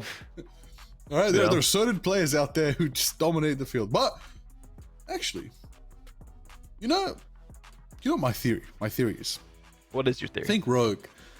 You know how we don't know what do we know what role Rogue is? I feel like everyone's still theory crafting. It's not confirmed. There's theories about it.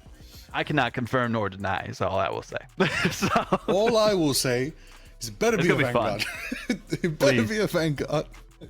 For one reason, I've heard rumors. There's an ultimate out there in the notes that is like Magneto, where absorbs damage.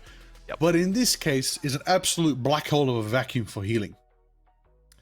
So if you want a Gambit counter, his wife. That's one way to do it. That would make sense. If you want Invis counter, Rogue could just eat up all these strategist ultimates and just absolutely deny it and be like, everybody, just fight. Reset. No healing ultimates, get in there. That's the beauty of her being a Vanguard, because I think that's the most defining play of a Vanguard, who just says, nah, enough is enough. we're throwing hands because then things matter. Happy days. Black Panther's back. I don't know about happy days, but it's fun to watch and fun to cast.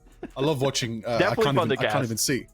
I can't even see him. I'm just like, he's going in. Everybody disappeared. What happened? But I'll tell you what hasn't disappeared is my expectations of these players here because they are just warming up. Big games are coming out right now. We're going into the round 2. I believe we're going to be on the There's the Daredevil ban. And the Daredevil saved the other direction. One-sided Daredevil again. Oh no. They prioritized the Loki this time. Okay, I get it. Okay, so this time... No cap either. Diamonds... Yeah. Locks out the cab, locks out the Kopi. Oh, I was about to say Kopi. Loki. Moving on forward there, I will say. So in this time, it is the opposite team that's actually been going for the Daredevil play, if I believe. So that means Diamonds will be the ones having the Daredevil and locking it out from clubs. Maybe they get their win now. Maybe it's the factor. They also finally got a first ban, so that might be part of the reason why things didn't work out well for them last time. But so no one's playing Cap this go around because of how effective having Gambit and Cap is for that ult charging. Also, no Venom, so no Venom Jeff available either, so they can't build up those ultimates too. We saw Jeff be sort of effective, but more effective on these next maps going forward. So this one being Convoy 2, depending on which map they choose. Jeff could just be a lethal weapon there specifically. A Loki save, which means we could get double Gambit though on the club side. I like to see it. Oh, that's devastating. That's okay. So not gonna have the Daredevil, but they're gonna have that double Gambit. I'm waiting to see what this final ban is gonna be from the Diamonds. They can make a big peek here, try to nullify something that's just a big axe in the plans for the clubs right now. They'll be able to take it down. See if they can chop them up. We'll see what it's going to be. Final Protect as well is going to be very important for them. Mantis, that's good. That's very good. Sedation is a big factor that stops all of these dives. It's one of the biggest counters to Daredevil right now. So if you can actually lock out and protect the invis, that's big. Massive. This is a... All right, they're going for their... All right, listen, you guys put everything on Daredevil last round. Our turn. Thank you very much. Our turn. We're going to show you how it's done. So I'm excited to see how this turns out. But it's not domination, so things could be a little bit different. Well, nonetheless, final ban coming out from the clubs. What's it going to be? Groot? What? Ooh, Groot's been like rising through the ranks in terms of like lethalness because of that invulnerability, or not invulnerability, immovable that they have that gets added to them based on their Ironwood wall. So yeah, having to play against a one-sided Groot, not that fun, especially if there is a Mantis available as well, because you get that extra healing wall too. So like they can just be so annoying to play against when they're on an objective. So we don't see Groot on one side, we don't see Mantis on the other side. I mean, technically, Adam Warlock's still available if they ever wanted to go some res, but we'll see what happens throughout the rest of it. Still, Emma, I think, is decent in terms of like countering Daredevil if you can focus them, especially with the chokes and the combos they can do for that. So we'll see what the strategy is for either of these two, but we do go on to Midtown here for Convoy. Here it is, into the Baxter building. Yep, into the Baxter building, looking good. Listen, I know it ain't happening, but I would love to see Wolverine thing meta. I'd love to see that fastball team up be into effect, but it's not happening. Don't walk out there. Oh my god, it's happening. Oh, we are in for a hoot right now. Okay, they've gone to punish a storm. They want to rush out. They want to rush out down Main Street here in New York. Okay, this is what I'm talking about. Audible.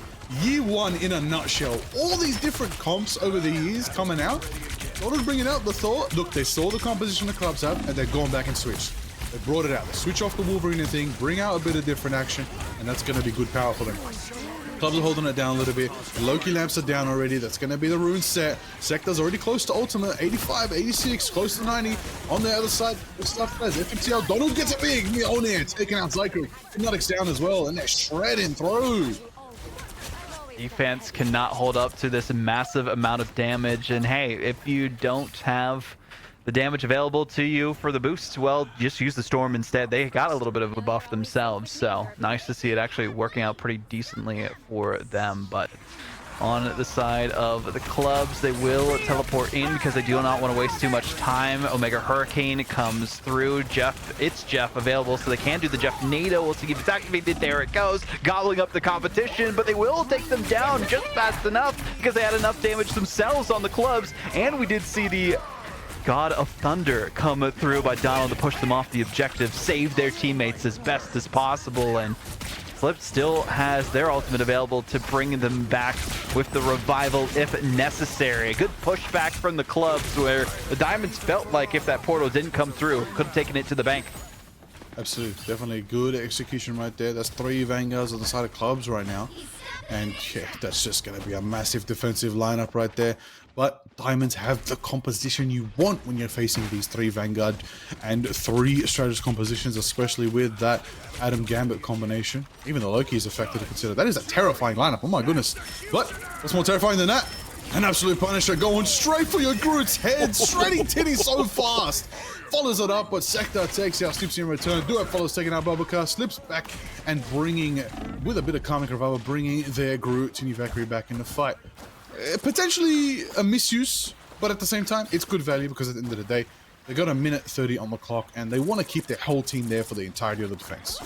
It's a huge hold for the clubs. I'm liking this composition from this as well. The triple support, they have the res available. They have the copy if they need a double res or if they need the double flush if possible too. So there are a couple different options that they can go for. But we do have the Royal Flush comes through. The It's Jeff as well, and the Psionic Seduction is a lethal weapon itself. But they are going to get taken out and sliced to pieces before they can even do anything about it. Loki tries to keep them alive, and the Visible Boundary won't be enough either. But Bubble does push them away, at least for now, so the Diamonds can recuperate and try to get onto the point. But time still ticking down, less than a minute to go, and they still haven't secured that payload themselves.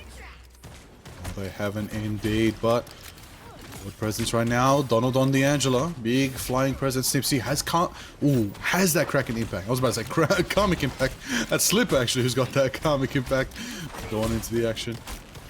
Throwing a bit of pulse, trying to get through, trying to push through, trying to find the right pick to start it up. As we know, against a Loki, you're going to get tons of resets. Seqtar's a bit of a detriment to the gameplay that could be coming from. Never mind, Snipzy's taken out by zykric. Big Strange, Sorcerer Supreme, boosted by the Royal Flush right there, just barreling forward right now. Just turning this absolute unit of a team into a wrecking ball straight through the Diamonds formation right there. That is tough. This is literally a last-ditch effort. Does Wave have time to even set up a portal? I don't know if they do have time. They're trying to. At least they have the shield in front of them just in case the dive does come through. So there was someone who was able to touch on their side, and that was Donald flying towards the end of it. Agamotto comes in at the last second and actually gets the gambit, so they can't do anything about it. Snipes is going to do what they can to use their own Kraken impact, but they do go down. They can't do anything about it, and the Diamonds are taken off the objective and out of the lobby for now. Can't even get to the halfway point of that first objective. A massive lockdown by the clubs. They're looking to clean this out quickly. They are on fire right now. Diamonds having a bit of a tough time, but it really just depends how they're going to play this next composition outlook. Very tough one. They did play the composition of the Storm Punisher just to be able to just burst out, you know, just make their way through that lineup right there. But a lot of power, a lot of shredding going forward. Big Punisher plays. Snipzy had a lot of potential, but just potential with the Emma is just excellent every time. Even though there's a bit of Jeffrey action, just wasn't enough. Big Hypnotic you know what? Honestly, right now, it's the Gambit factor. The Gambit factor is so strong on Hypnotic right now. We're waiting to see some of that potential just spill in from Diamond's side right there. They need to really make some plays with the Gambit of their own. Try to see if they can push on through.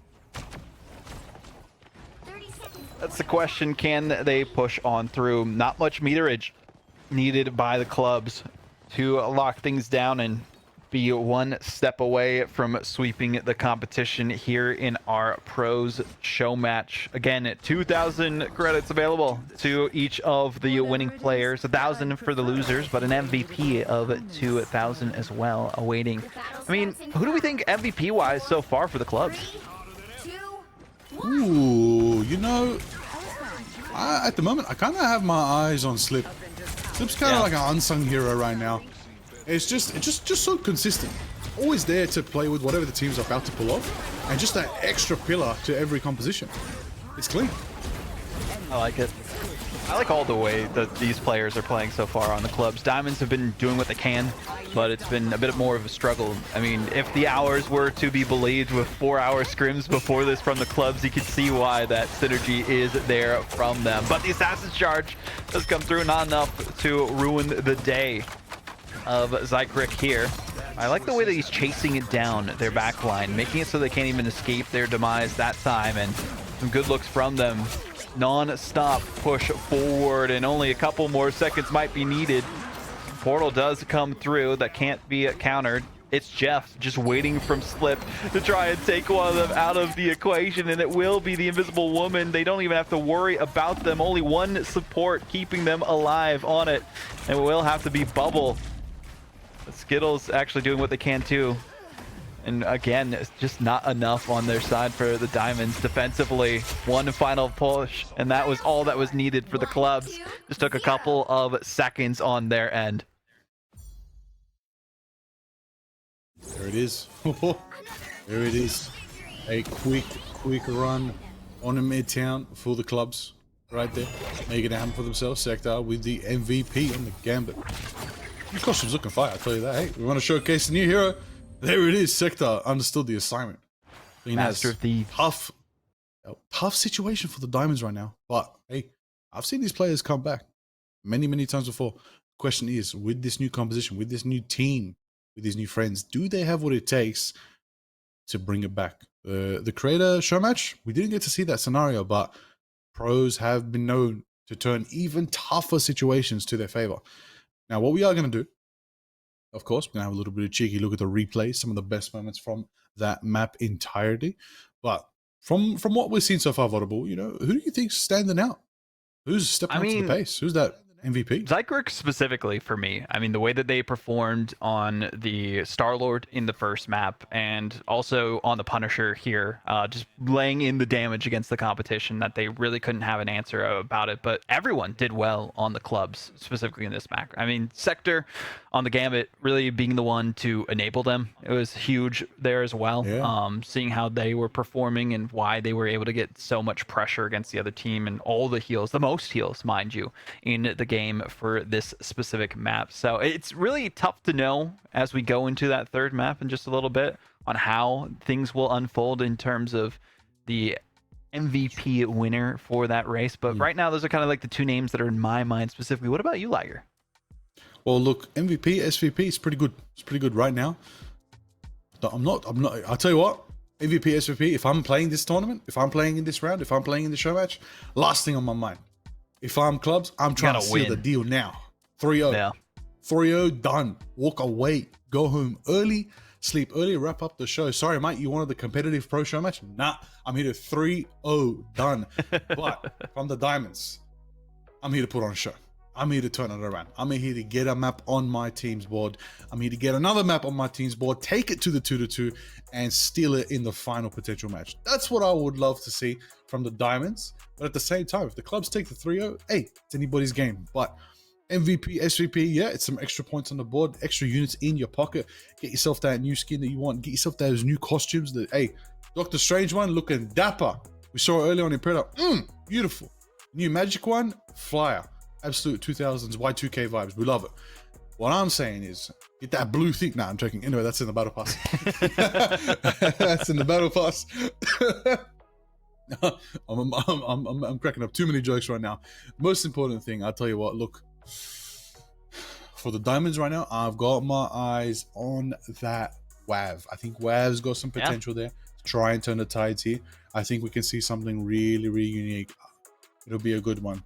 But what we're going to do is I'm going to show everybody my cat.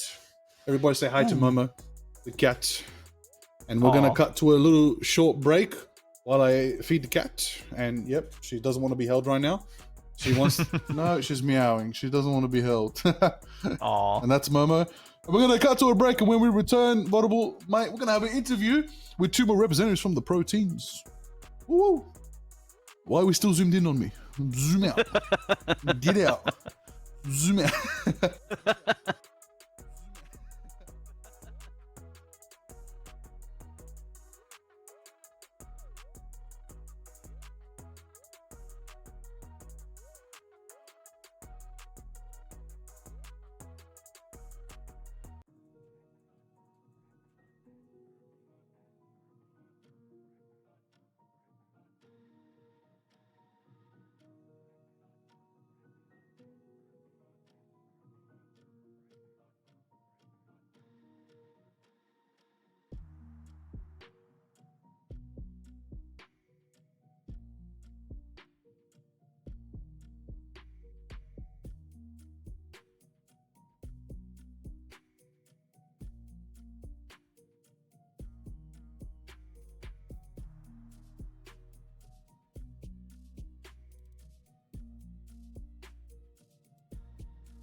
Oh, we are back, Vodable. We are back here in the midst of the Champions of Power Pro show match here in Oceanic Rivals. Having a good time, boss. How you feeling so far?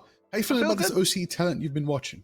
It's keeping me energized. You know, it's a crisp 1:10 in the morning here in the East Coast of North America. But hey, I'm vibing here for these matchups and seeing, you know, the Daredevil plays. We got to see some crazy Gambit plays with the Loki copies and everything else. I mean, that is what gets me excited for the competition. And now we get to see how things go down on Convergence. And Convergence is my favorite game mode, personally. So I'm excited to see what strategy is going to be there. If we go to Central Park, if we go to Heavens, I forget the Heart of Heaven. It's like there's Hell's Heaven and Heart of Heaven. The names are so confusing sometimes with these maps and these abilities. I call it Kunlun. I just call it Kunlun. Yeah, Kunlun makes it easier. Chill. That's true. It's just chill. Yeah. Yeah. It's easy though. I don't know. Even you know what's also like, confusing? There's like Soul Resurgence, Karmic Revival, and then there is Heaven's Retribution. So many R name ultimates out there. It's a tongue twister if you see all of them get popped. Punisher and Wolverine, you know, the Last Judgment, the Final Stand. That's already wrong. It's the other way around. I was like, wait a minute, you got me there. I'm not that sorry. Wrong. But what is never gonna be ever mixed up? We know it's called the Hand of Khonshu, but we just yell for the moon every time. It's just so obvious. We know what it is. But until they ever add Hunter's Moon to the game, hey, listen, everybody. There's a quote in the Marvel Rivals comics. Sorry, in the Marvel comics. I know I said Rivals. Hopefully one day the Rivals. There are Marvel Rivals comics, actually. There are, and they're bangers. But we'll get back to that after we have an interview with FMCL and Seqtar. Let's get into it. The birds are chirping. Can you guys hear us? Can you hear us both? Yeah, can. Yeah, you could. Yeah, you could hear. All right, beautiful. All right, well, Vodable. Now that you can speak to them, you can have the first question, boss. They can hear you. Go for it. I'll send this one over to Seqtar first. I mean, how's it feel? You know, playing Gambit at a high level. What do you feel like they fit into the meta for this season? I think Gambit's probably just like best in slot support. Like one of, if not like the best characters they've added to the game. Like just the amount of utility the character has and just the versatility of what he can do in a whole bunch of different like team compositions is just unreal. So yeah, he's really fun to play. So I'm having a you're doing a good job of him so far, I gotta say. Now I'll spin it up a little bit of a fun question. As we know, there's rumors one day maybe there'll be Marvel Rivals World Cup. Will you two be on the same team representing the home region? Yeah, I was gonna say, you know, the New Zealand representation on the stream right now. So I've got a New Zealand backline for this tournament as well with Slip. So yeah, maybe. Team NZ. There we go. Okay, well, hey, listen. We'll tell Liquipedia to update that. We got to put Slip in the NZ category, represent. But I'll ask FMCL properly. You know, FMCL. Listen, you know, known you for a long time. We've interviewed each other back in stage 1, back in the good times of the early MRI.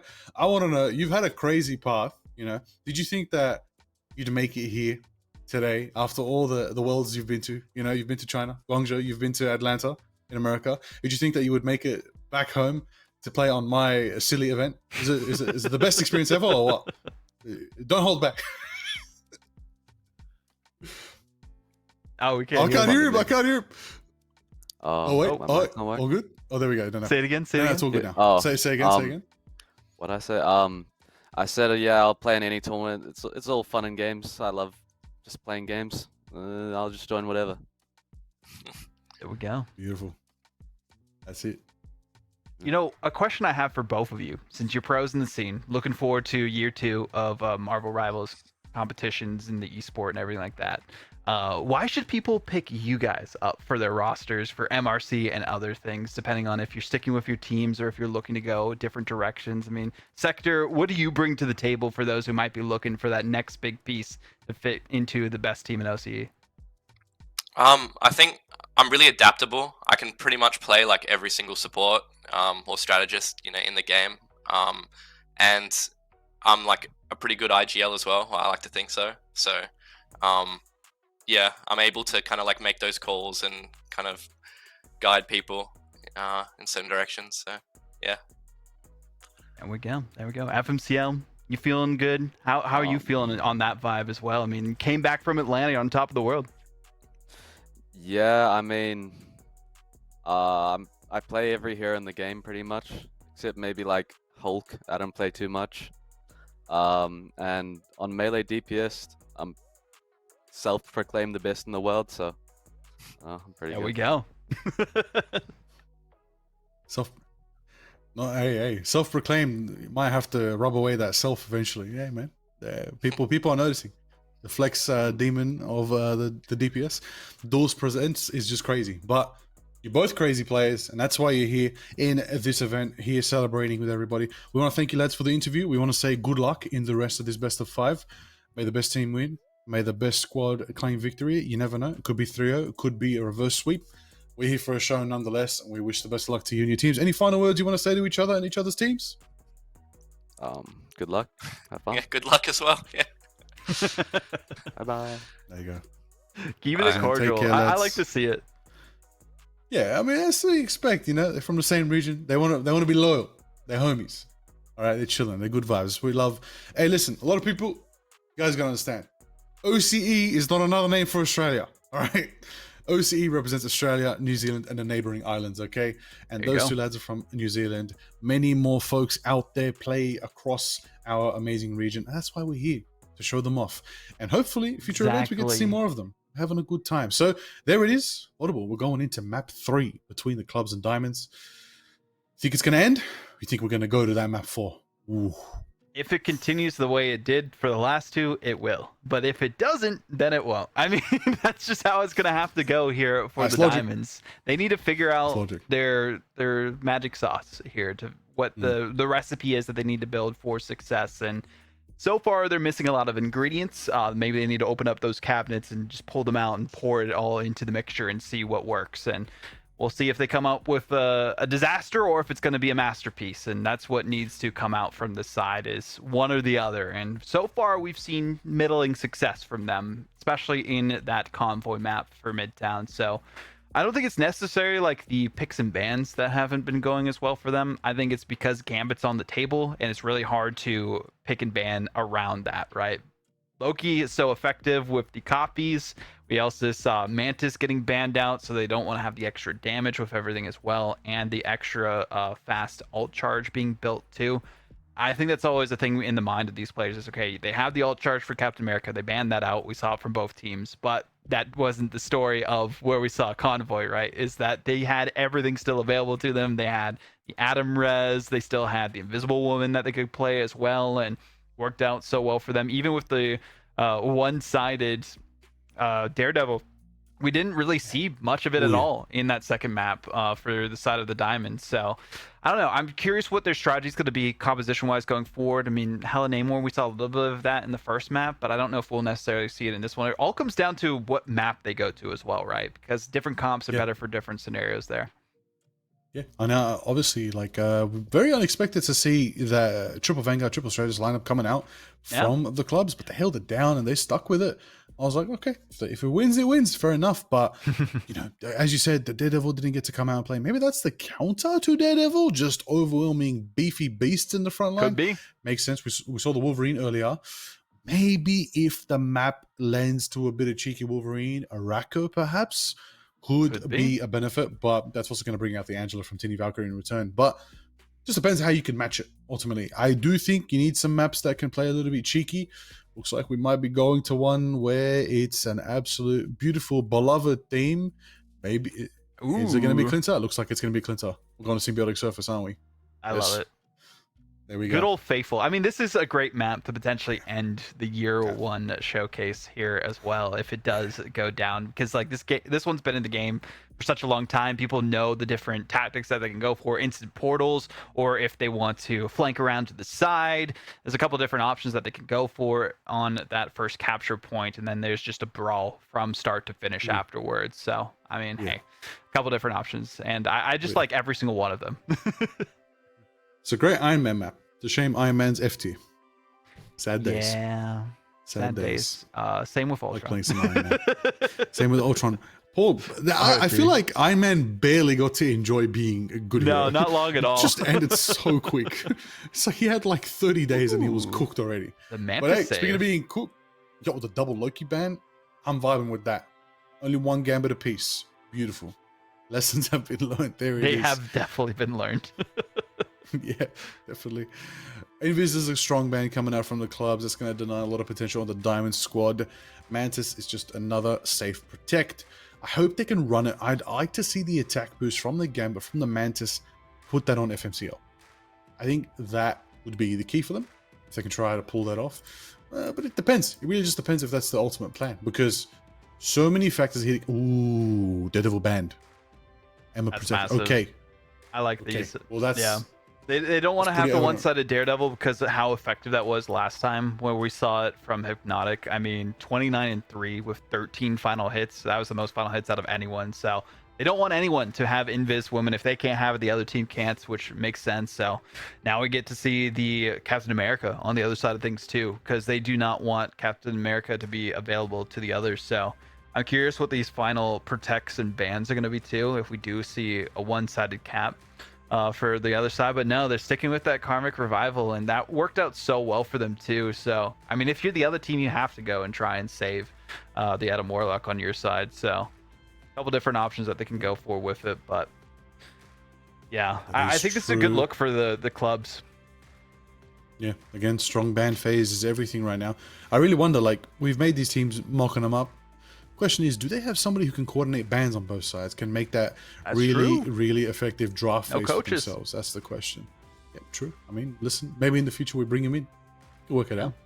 We'll have to ask whoever the winner is who their like in-game leader was in terms of bans, what the like strategy was for that too, right? So because I know a lot of these teams also have their own, you know, backing with the orgs that they've had before, so they usually haven't had to worry about that too much. It's a little different on this side. It's closer to like how you would do with competitive, but more bans available. And no one's having Daredevil this time, but we do have Jeff and Venom available for the Diamonds. They also have the Mantis there too. And they could also run Adam Warlock because it wasn't banned one-sidedly. So we could just see double res again. we might. Honestly, I wouldn't even be surprised. Where's Magneto? He's still very good. He's very especially good. With the Gambit. Like, you're talking guaranteed team up. Pick Magneto. Make it happen. I'm wondering, like, is he too slow against these team comps at the moment? He's still very good. What could be the reason why these teams haven't brought him out 2 maps in a row now? I think people are just so used to playing Magneto as well, and maybe looking at the hero pool of our Vanguard line could be the big thing as well, right? Because like only WAV plays some Magneto, and I think we saw a little bit of it before. On the other side of things, Duet plays a little bit of it too, but going back to the heroes that they played Emma straight up the entire time, and we haven't seen anything other than Emma from Duet. So I mean, they want to stick with what they're used to, what they're comfortable with, and feel more effective with as well. And I guess they aren't feeling like the need of using the Self and the other bubbles, but now we do see it this time as well. So, hey, we have the tank lineup that we were talking about before. Triple tank, triple support from clubs. Oh, there it is. But they've got that anti-Vanguard specialist, Snipzy on the Bucky. It might be what they need to pack a punch in the front line. Let's see if it's going to be in their favor. Diamonds are going to start off strong with attack. They may need to just go absolutely high risk, high reward if they want to keep themselves in this best of 5 series right now. Walls are being set up right now. TiniValkyrie on Donald, the Groot v Groot action. Groot banned before, not banned this time. Hypnotic on the Aura Farm and Adam Warlock. And it's already in. It's Jeff coming out from Skittles. Is going to be winded up. He's trying to find the right pick, and it's going to go for a scoop. With the bubble. Both Vanguards for clubs. Separates the teams right there. Oh, sorry. Protects their Vanguard. Sorry, I correct myself. Actually throwing away. Sometimes the colors confuse me. Whatever the Jeff up. I'm like, hey, wait a minute. That's not my Jeff. Nonetheless, the action is still going forward. Everybody's keeping it going. Duweb's looking a bit low. Getting nice and chunked up at the heels by the amplifier from Combs. Coming out from Slip right there. But there it is. A big strangling prison to start it off. Good looks as well for the Strangling Prison, but the Strangling Prison does go the other direction too, and they're going to at least try to do some good damage with it.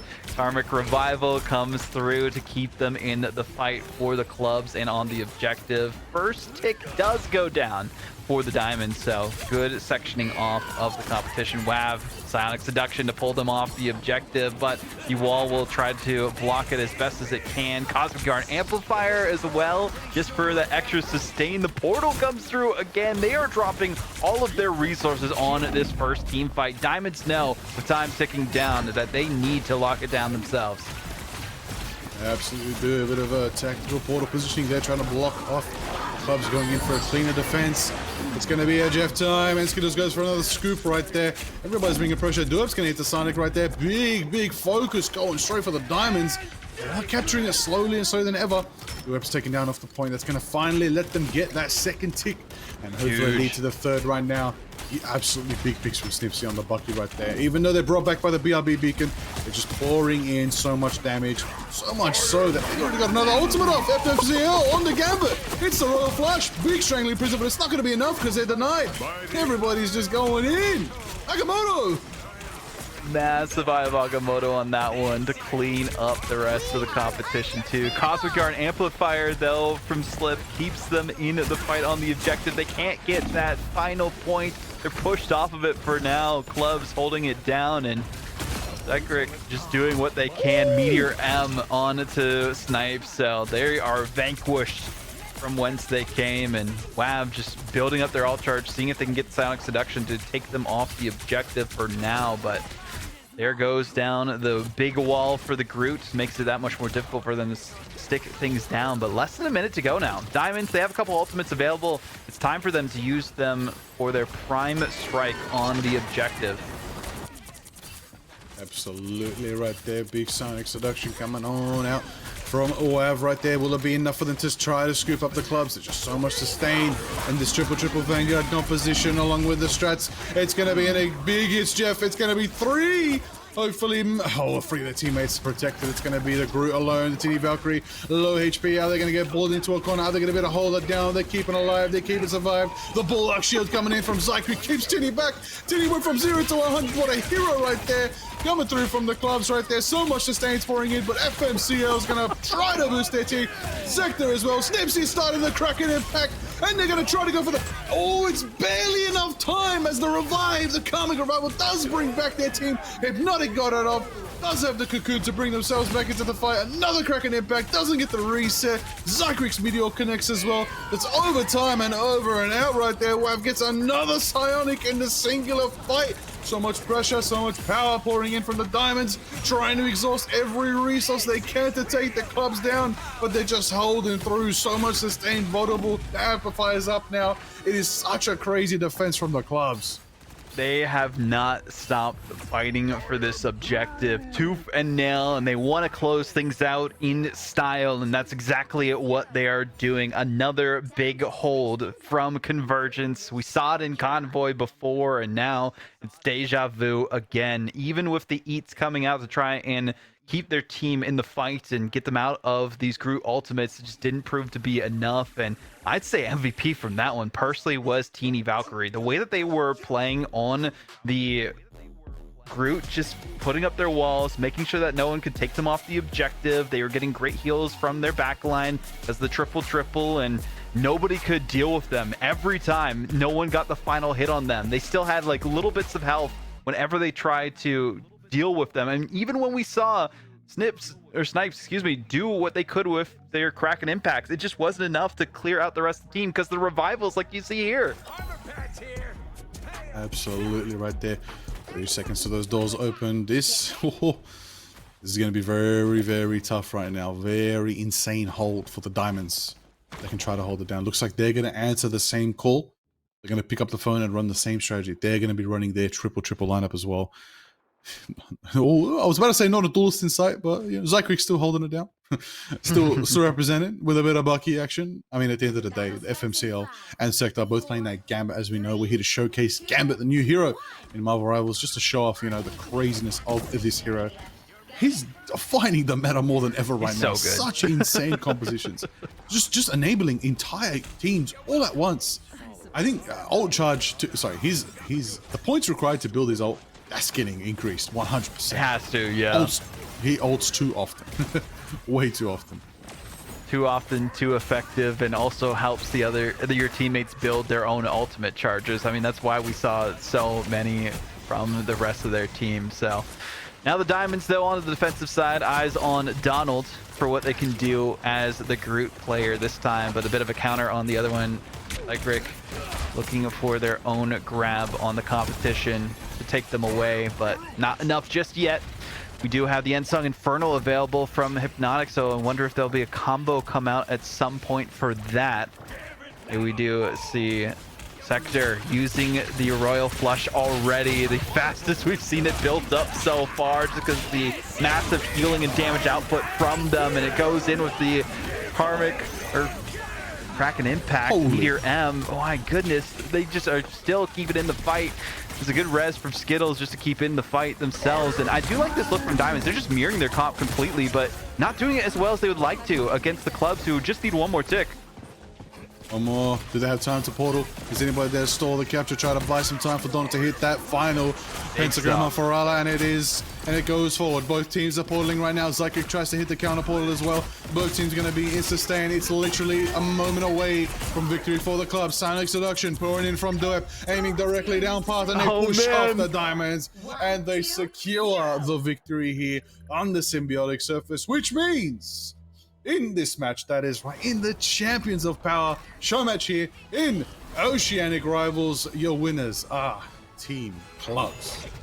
GG's across the board for them. Seqtar, again, another MVP, and Gambit was the difference maker here, to say the least. I mean, yeah, didn't have the limb numbers that you would expect for an MVP performance, but the way that they are able to enable their team, right? Charge their ultimates faster, get them out of the CCs, and make it so that they can't really do anything was insane.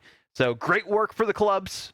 Seqtar saying that he's been doing some IGL work as well, and you could see the proof was in the pudding there. 5 final hits from a Gambit too. I mean, almost got the same maximum amount from the rest of the team. So they put their work in, and you could see why it paid dividends throughout this. Yeah, honestly, look, at the end of the day, we're here to showcase the pros. Right now, I hope the folks out there building teams, looking at teams, upgrading their teams, or on existing teams, look at these players. They put on a massive performance here, Team Clubs, you know? A lot of new things to account for. You know, we're talking also about, you know, we're out here in Oceanic Rivals. It's a bit of an off-season right now, Vodable, for Marvel Rivals Esports. So everybody's experimenting, trying new things, different compositions. We're in a crazy patch right now, crazy metagame. It's insane. Everybody's just exploring, you know, stretching new muscles they haven't figured out. But I gotta say, it's a bit unfortunate for the Diamonds. I know if they had a little bit more time to practice, maybe they could have brought on a bigger round for themselves, maybe even get themselves a map on the board, maybe 2, maybe even win it all. But game's a game, here today, and today alone. The clubs do take it 3-0 against the Diamonds, but still a massive, massive congratulations to all 12 players. Massive effort. They all walk away with 1,000 units. The winning team get the extra 2. The game's the game nonetheless. Massive plays.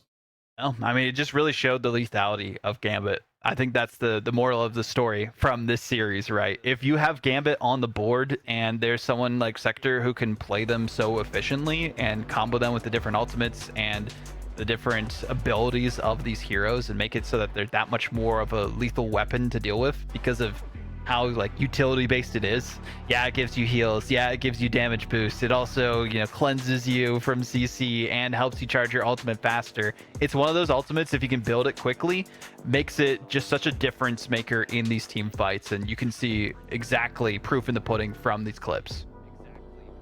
Absolutely, couldn't agree more. Massive gameplay, massive potential coming out. We're going to have a cheeky interview very soon. They're setting it up with the winning team. We're going to get into the mind of the clubs right now, find out what was their game plan. I know you want to talk to Seqtar, have a little bit of a check-in again after that, you know, opinion about IGLing. A lot of cool things. There's a lot of big potential. Skittles bringing out some big Jeff players. FMCL just punching forward. I would have loved to see some more Magic, honestly. Would have been so cool. Maybe in the future, but Nixia versus FMCL, but a Magic v Magic would be so cool to see.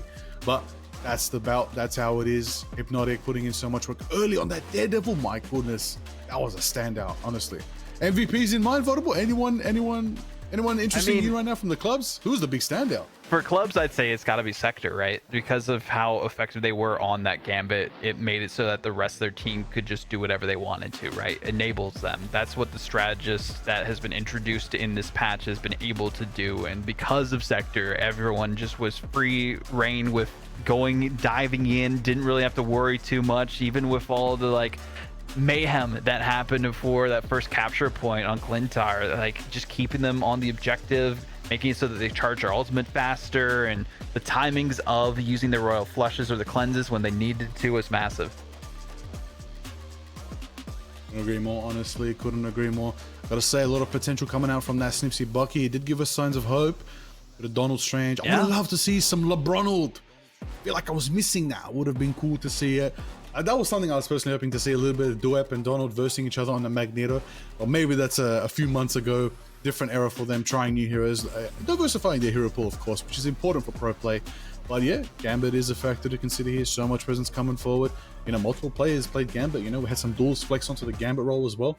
It's sort of like Also the whole situation with Groot Ultron and Adam. Yeah, oh my goodness. Another Groot would be good. You know what? I'll tell you what. I know how to handle Gambit, everybody. This guy, his name's Moon Knight. Just throw the unk down. He gets obliterated. Just obliterated, okay? Get the Groot ult, get it done. Doesn't matter if they got cards swirling around them, the hand of Khonshu will absolutely flatten them. Anyways. Especially the extra damage from the team-up boost that they now have, so.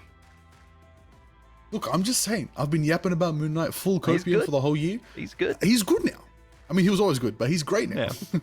He's even better, right? He's viable. S tier.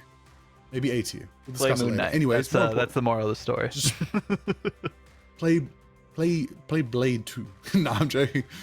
Hey, listen, we saw some Blade today. We did see that in the Crazy Show match. But yeah, the Craze of Passion popped off. The Champions of Power, everybody popped off today. Had a good bout, a good sesh. Double check with Prod how we going on potential interview with the winning team. I know they're getting that ready. But again, everybody having a good time. That's getting set up. Thank you everybody in chat watching. Votable for casting today, bro. We had a good sesh today. It was a good cast. It was fun. It was chill. We're getting confirmation on SVP and MVP. Yeah, who we feeling for SVP on this one? I guess is the big question as well. Honestly, big standouts as well. Yeah, honestly, I'm looking. Look, I've got to say, the diversifying hero pool was good. It was good. The Bucky was very good as well. I'm in between two at the moment, but we'll talk with behind the scenes. Observers are also watching, and that's true. They catch every action, so they're gonna decide. Yeah, we're gonna have a confirmation of that. So when we get that information, we'll announce it in the interviews, of course. But at this time, of course, we're gonna give big love to Team Diamonds. Of course, thank you guys.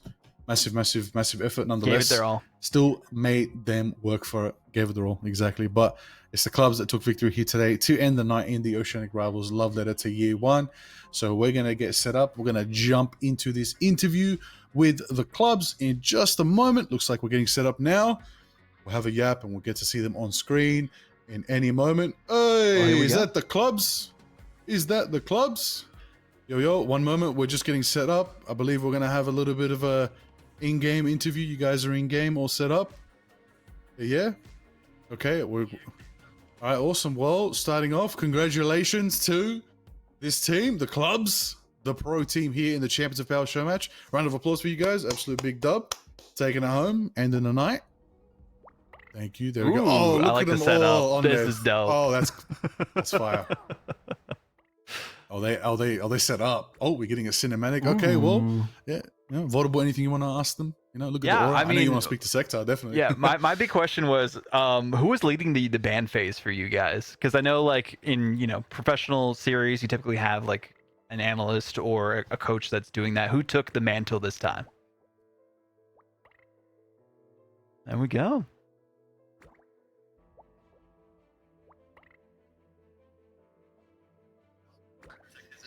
Well, no, because it's not because I want to protect them. It's because they want to ban it. You have to think. You have to think about the other team. That's true. But, the club's team. Big brain plays. We work together on the bans, just like we work together in the game. Vibes. I like it. Very, very impressed, nonetheless, right there by the team. I want to know. Okay, when it came down to it, that first match, when you're walking out the door, when you're like, "All right, guys, first game." Have you guys actually played together? Have you practiced together before your first match? Nope. Like as a team, no. I think some of us have been on the same team beforehand, but that's about it. Yeah. Yeah. Oh, Zykric. Yeah. Okay. That's good. Hulk 2. Yeah. Oh no, I Hulk was 3. there. Yeah, I was there. That's tough. good. Well, one thing I want to ask, just to sort of, because we're at the end of the show, I want to ask all of you. It's been a year, rivals. You guys have been in the pro scene. What do you want as a pro player going into year 2 for Marvel Rivals? Good question. One by one, but anyone can speak up. Go for I it. think there should be a league. That'd be dope. That'd be cool. He's Slipperi in the league. Something similar to Overwatch, like. Maybe some more like LAN events. That'd be cool. More lands. LAN yes. events would be an sick, OCE yeah. LAN. Ooh. I want to see Kanga Daxi. Or even like an APAC LAN. With like some sort of APAC LAN would be dope. Yeah. I just want to see more like grassroots like tournaments, because at the moment like the only way that new people can like kind of get on teams is if they're like good and ranked. There isn't really like any pathways for them in like too many tournaments at the moment for those people. So it's kind of like there's I like like only that. tier 1 and then there's like no tier 2 yeah. besides like MRC. so it'd be cool, yeah, to have like pathways for other players to kind of like get up and improve. Well, man. you heard it here. You heard it here from the pros, everybody. Come support the scene. Things are happening next year. I will say that. That's At gonna that be great. point about there's no path up, talking with some people, we're working hard. We're trying to make that tier 2, tier 3 scene in APAC, in PAC, in OCE as a whole happen so that there is a path up. Because I know in other games, similar titles, hey, some of the best players in 5 years are bronze today. But they needed someone to get them there. Okay? But at the moment, you guys are the best players, some of the best in OCE. So congratulations. I do wish you all the best of luck in your endeavors. Enjoy the off season. Votable, anything you want to say to these lads before we send them off? No, I mean, great competition. Best of luck in next year's competition as well. Hope to see you all towards the top of it and put on a great show this weekend. Thank you. Round of applause. Round of applause. Oh, MVP. Who? Votable. You wanna announce the MVP? Yes. So the MVP that we have decided is Seqtar. Yay! Thank you. Put on some insane plays of Gambit. Absolutely. Oh wait, hold on. Right. Don't look at me. Don't look at me. In honor of you all winning, you're all free to absolutely obliterate Shin. Oh, she's already done. Oh, well. Obliterate the Jeff. He's gone. Okay. Well, thank you very much, lads. Thank you very much. Have a good night. We appreciate it all. Take care of yourselves. Can't see you in the next event. More events coming soon. Have a good one, lads. Congrats to the team clubs in the pro show match. Absolute legend. We're going to head on back up, get back to the madness, have a look and see. So much is going on. Votable. We're back. Epic tournament here today. Thanks again for joining me, brother. I appreciate it. I know you've wanted to come through. We've wanted to cast together for a long time. We'll finally get the chance to do it. We did it.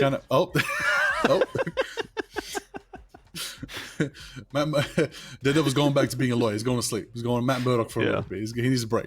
He's had enough. It's gonna He be me carried too hard after this. today. Yeah, honestly, so many Vibe, Hypnotic, so many Daredevil players today were popping off. I'd love to see it. Oh yeah. Gambit's were out. I wanted to showcase the Gambit. I'm glad we got to definitely see it. We now know, and we have given Can't evidence sleep to on Netties. Do not sleep. Do not sleep on Gambit. Put him to sleep, actually. Get your mantis, make sure she's protected. There you go. Put him to sleep. There's your game plan. All right.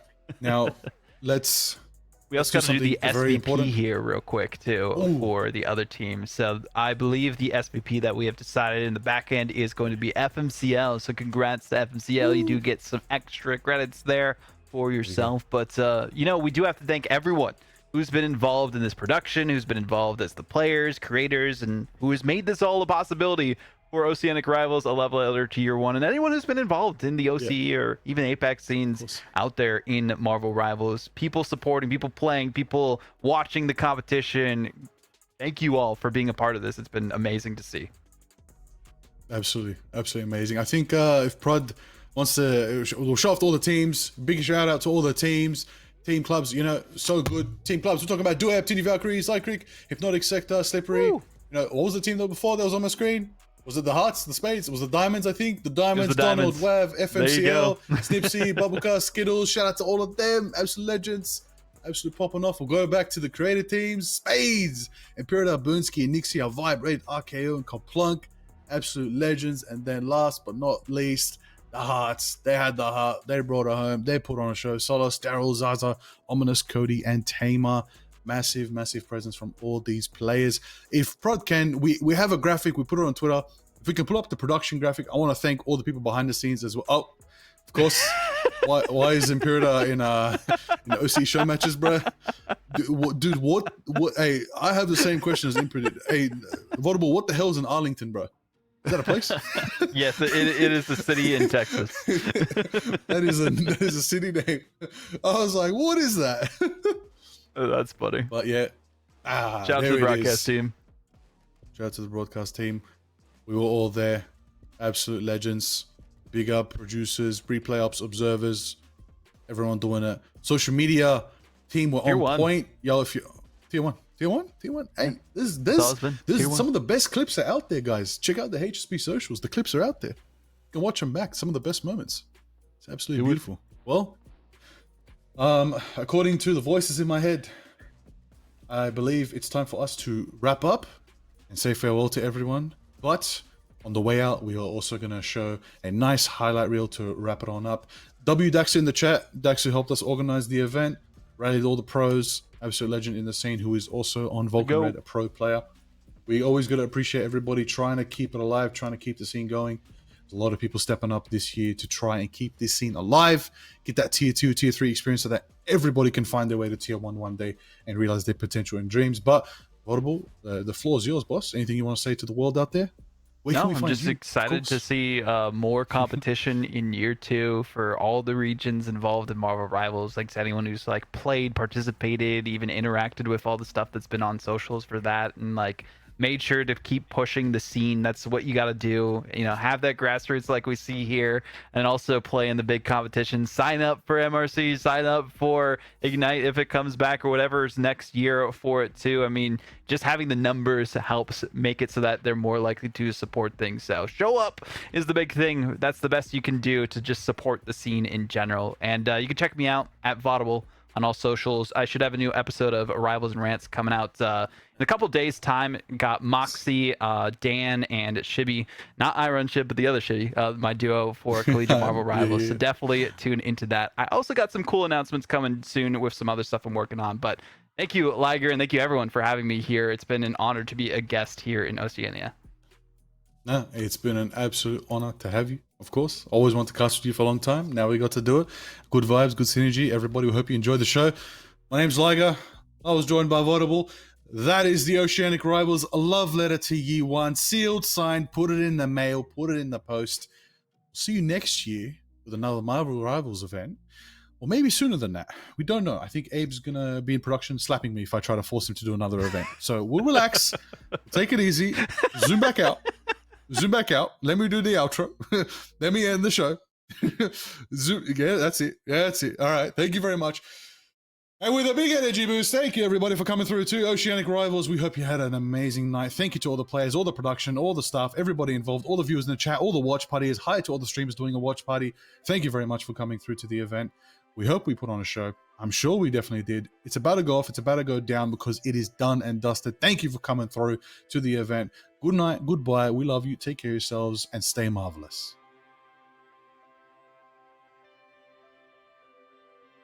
Both worlds.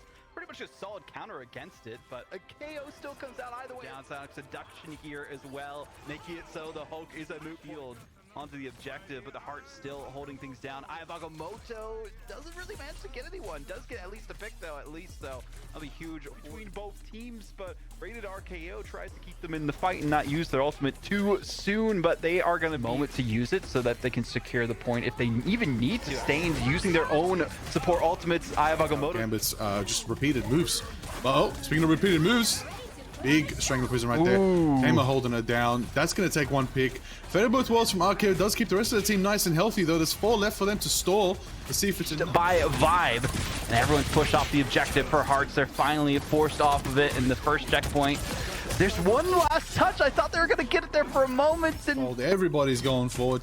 Another pick coming out from Zaza potentially. Oh! Immunity cleanse gives them the twerk on the objective for the Venom. That is how you taunt your opponents.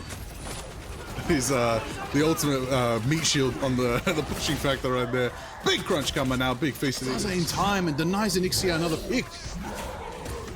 That was massive too. It's the World Breaker Hulk versus the Elder, stomping them down so they can't even escape their demise. Fate of both worlds. Copy. And they're actually going to be going straight for Gambit, bringing out their own Royal Flush right there. That's 2 Gambits on the team of Hearts right now. Keeps themselves sustained, at least with the health back for now. And that's a good look onto the Loki. See if they can get Zaza, and they can. There's Vibe. Range to keep the team in contention in this final fight. Hearts are making it happen. Zaza takes out Onyxia. Odds, and but we do have the Royal Flush popped out by Seqtar, and does get a combo for the rest of their team. 4 drop down, and nobody can serve the Whale unleashed by FMCL. Galactic Legend by Zykric just double themselves and looking for the I know FMCL's magic is something to behold as well. So I'm keen to see it. Really got the pick. Double KO coming out for the Daredevil, laying down this through Jeff. It's Jeff available, so they can do the Jeff NATO. We'll see. Finally let them get that second tick and hopefully lead to the 3rd round. Everybody's just going in. Agamotto. Massive Agamotto on that. But for now, Club's holding it down, and Zykric just doing what they can. Meteor out. Composition along with the strats. It's going to be in a big hits, Jeff. It's going to be 3. See. Seqtar using the Royal Flush already, the fastest we've seen it built up so far, just because the massive healing and damage output from them, and it goes in with the through Fate of Both Worlds. Pretty much a solid counter against it, but a KO still comes out either way. Downside seduction here as well, making it so the Hulk is a moot field onto the objective, but the Heart still holding things down. Agamotto doesn't really manage to get anyone. Does get at least a pick though, at least, so that'll be huge between both teams, but Rated RKO tries to keep them in the fight and not use their ultimate too soon, but they are going to moment to use it so that they can secure the point if they even need to. Sustained using their own support ultimates. Agamotto. Gambit's just repeated moves. Oh, speaking of repeated moves, big Strangle Prison right there. TzTamer holding her down. That's going to take 1 pick. Fate of Both Worlds from RKO does keep the rest of the team nice and healthy, though. There's 4 left for them to stall to see if it's enough. By Vibe. And everyone's pushed off the objective for Hearts. They're finally forced